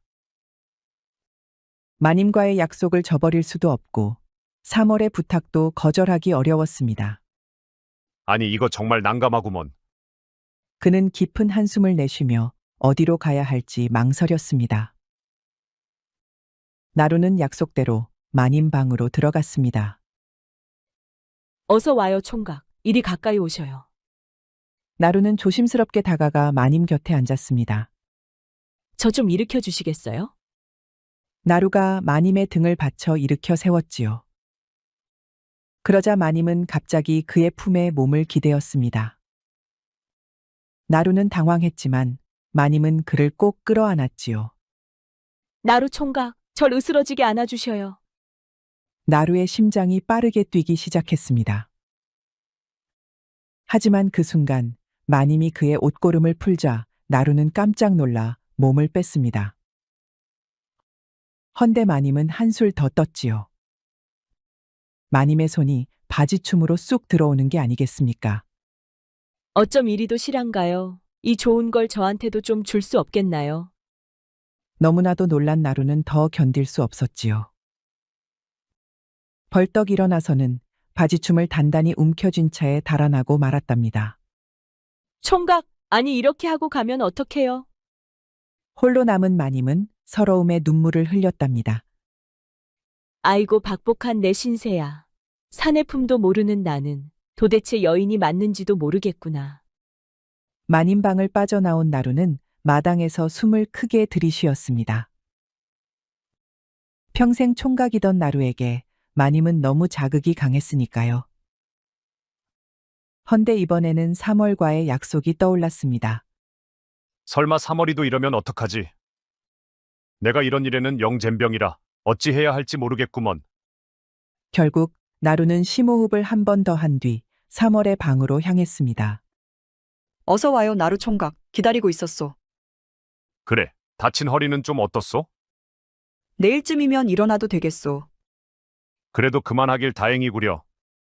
나루 총각, 내일은 내가 마님께 잘 말씀드려 볼 것이오. 만약 마님께서 허락하시면 나와 혼인할 생각은 있소? 갑작스러운 3월의 말에 나루는 깜짝 놀랐습니다. 아니 혼인이랑에 섣불리 정할 수 있는 게 아니라. 우와, 얼른 자고 내일 봅시다. 나루는 얼른 3월의 방을 서둘러 나왔습니다. 3월은 도망가가는 나루를 보며 툴툴거렸습니다. 아니, 어딜 가는 것이오. 오늘 밤 나와 함께 있기로 하지 않았소. 나루는 어느새 사랑방으로 돌아와 있었습니다. 인기남이 꼭 좋은 것만은 아니구먼.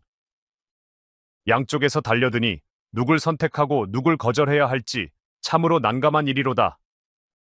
이럴 땐 도대체 어찌해야 하느냔 말이야. 방으로 돌아온 나루는 고민을 하다가 어느새 지쳐 골아 떨어졌답니다. 그 다음 날 3월이의 말대로 마님이 나루를 불렀지요. 마님 부르셨소이까? 마님은 나루를 불러놓고도 쉽사리 말을 꺼내지 않았습니다. 어젯밤 나루가 자신을 두고 도망쳐버린 것이 못내 서운했던 것이지요. 그래, 부르긴 했소.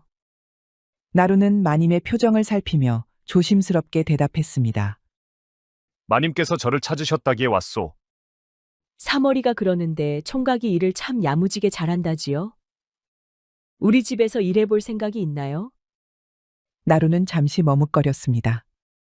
뭐, 마님께서 원하신다면야 한번 해보겠소. 마님은 피식 웃으며 말했습니다. 그래요? 밤에는 바람처럼 사라지는 사람이 낮에는 남아 일을 하겠다니 기특하네요. 나루는 순간 말문이 막혔습니다. 마님은 아무렇지도 않은 척 하였지만 어젯밤 일로 내심 불만이 있는 것이었지요. 어젯밤은 미안하외다. 됐어요. 이미 벌어진 일인데요. 그러니 나루 총각도 신경 쓰지 말고 앞으로는 내 곁에서 도망치지 말도록 하세요. 그렇게 해서 나루는 마님 댁에서 일을 하게 되었습니다. 마님 댁은 논밭이 모두 새를 주어 농사일은 없었습니다. 그래서 나루는 마당을 쓸고 장작을 패는 등 집안일을 도맡아 했지요. 팔뚝이 어쩜 저리도 우람할까. 가슴팍이 어쩜 저리도 넓단 말인가. 3월은 우람한 팔뚝으로 도끼질을 하는 나루를 보며 슬며시 미소를 지었습니다. 그리고 마님도 창가에서 조용히 그 모습을 지켜보고 있었지요. 그날 밤 마님은 조용히 우물가로 나왔습니다. 요 며칠 치료를 받느라 목욕을 제대로 못했더니 찝찝하기 그지없었지요. 마님은 살며시 옷고름을 풀고는 물을 한 바가지 퍼올렸습니다. 헌데 다친 다리가 아무래도 불편한 것이었죠. 마님은 비틀거리더니 균형을 잃고 넘어지고 말았습니다. 마침 잠이 오지 않아 바람을 쐬러 나온 나루는 인기척을 느끼고 우물가를 돌아보았습니다.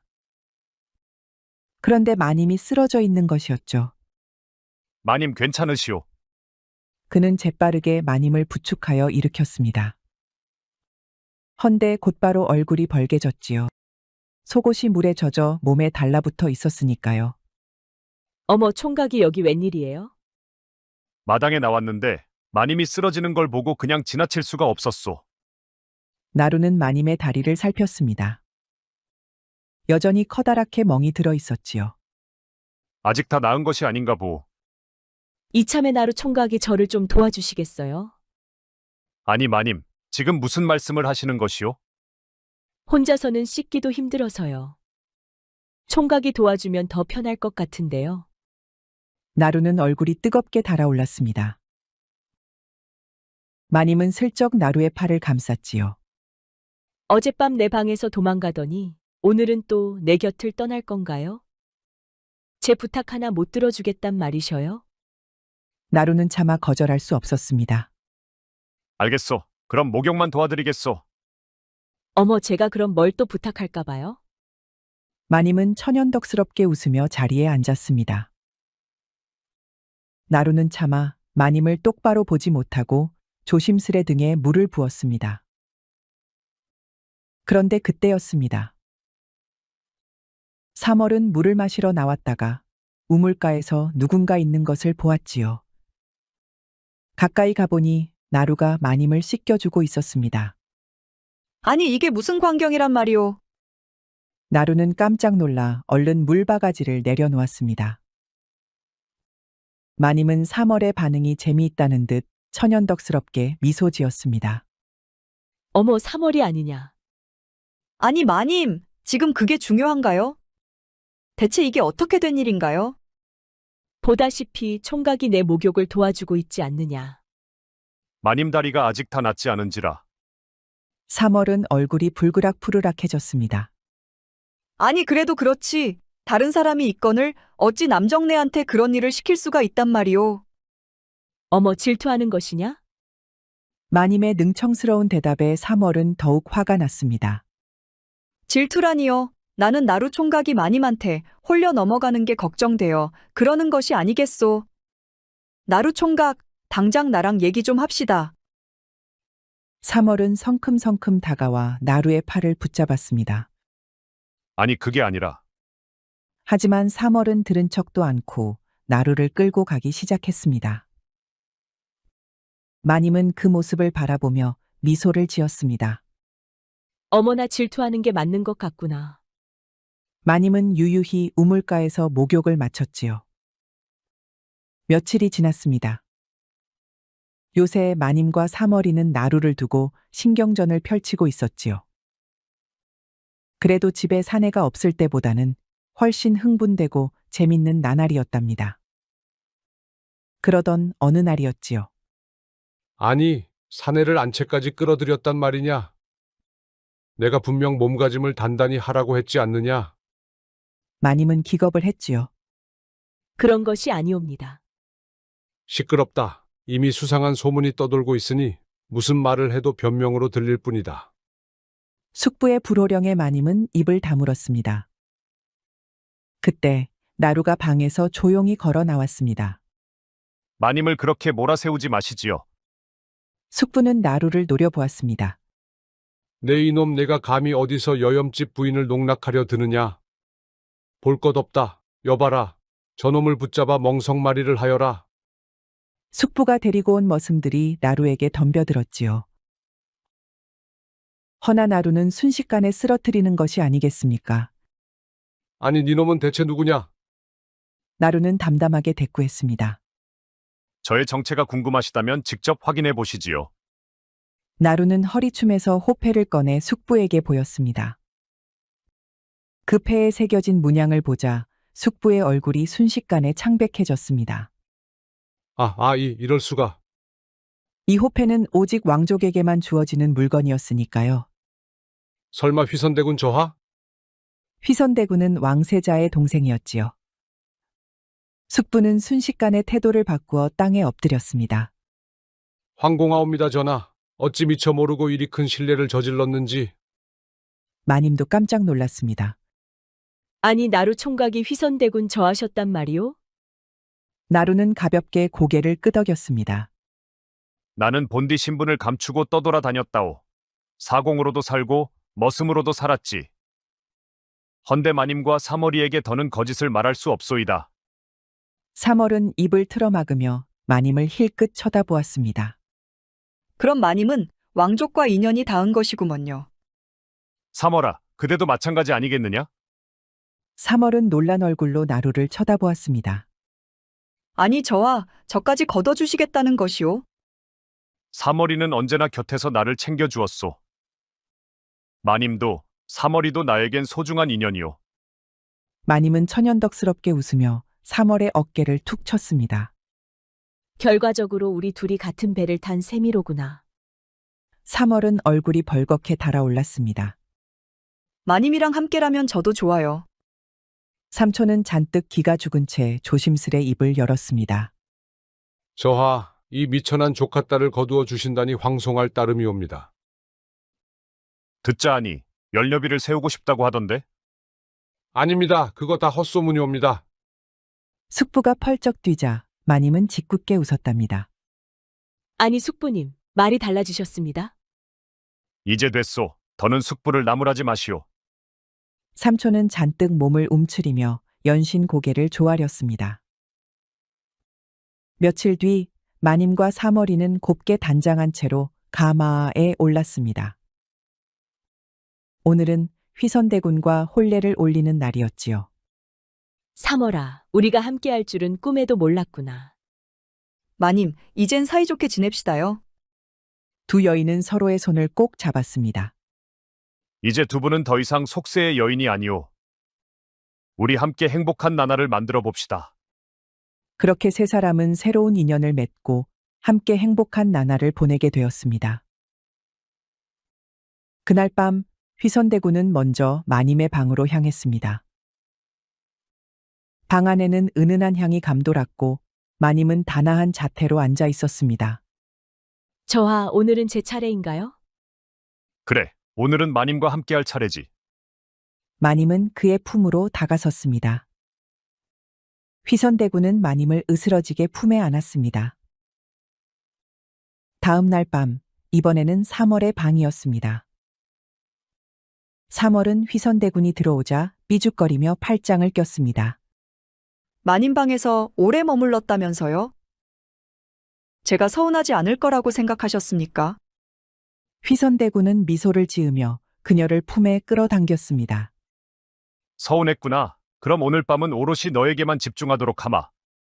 삼월은 대군의 넓은 가슴에 기대며 눈을 감았습니다. 그럼 이번엔 제가 먼저입니다. 그렇게 날이 지나면서 휘선대군은 두 아내를 정성껏 사랑했습니다. 마님과 삼월은 서로를 경쟁자로 대하기보다는 함께 인연을 맺은 동지로서 다정한 관계를 이어갔답니다. 생각해보면 우리 이렇게 함께할 줄은 꿈에도 몰랐구나. 그러게요. 하지만 저하는 우리 둘 다 놓지 않으시니 어쩔 수 없지 않습니까? 두 사람은 서로를 바라보며 피식 웃었습니다. 그때 멀리서 휘선대군이 두 사람을 향해 다가왔습니다. 다정히 이야기하고 있었구나. 오늘은 누구 방에서 보낼지 고민해야겠군. 마님과 삼월은 동시에 눈을 빛내며 입을 열었습니다. 오늘은 제 차례입니다. 아니죠, 저하. 지난번에도 마님 방이었잖아요. 그러면 오늘은 다 같이 함께하는 것은 어떠냐? 마님과 삼월은 동시에 붉어진 얼굴로 대군을 노려보았습니다. 저하 너무 지나치십니다. 제가 그럴 줄 알았어요. 휘선대군은 크게 웃으며 두 사람을 번갈아 바라보았습니다. 그의 곁에는 사랑하는 두 아내가 있었고 그렇게 행복한 나날이 오래도록 이어졌다고 하네요. 우리 영상을 시청하신 모든 분들께 행복이 가득하길 기원하겠습니다. 구독과 좋아요, 알림 설정 부탁드려요. 이후에도 재미난 이야기가 많이 준비되어 있으니 다른 영상도 꼭 보러 와주세요.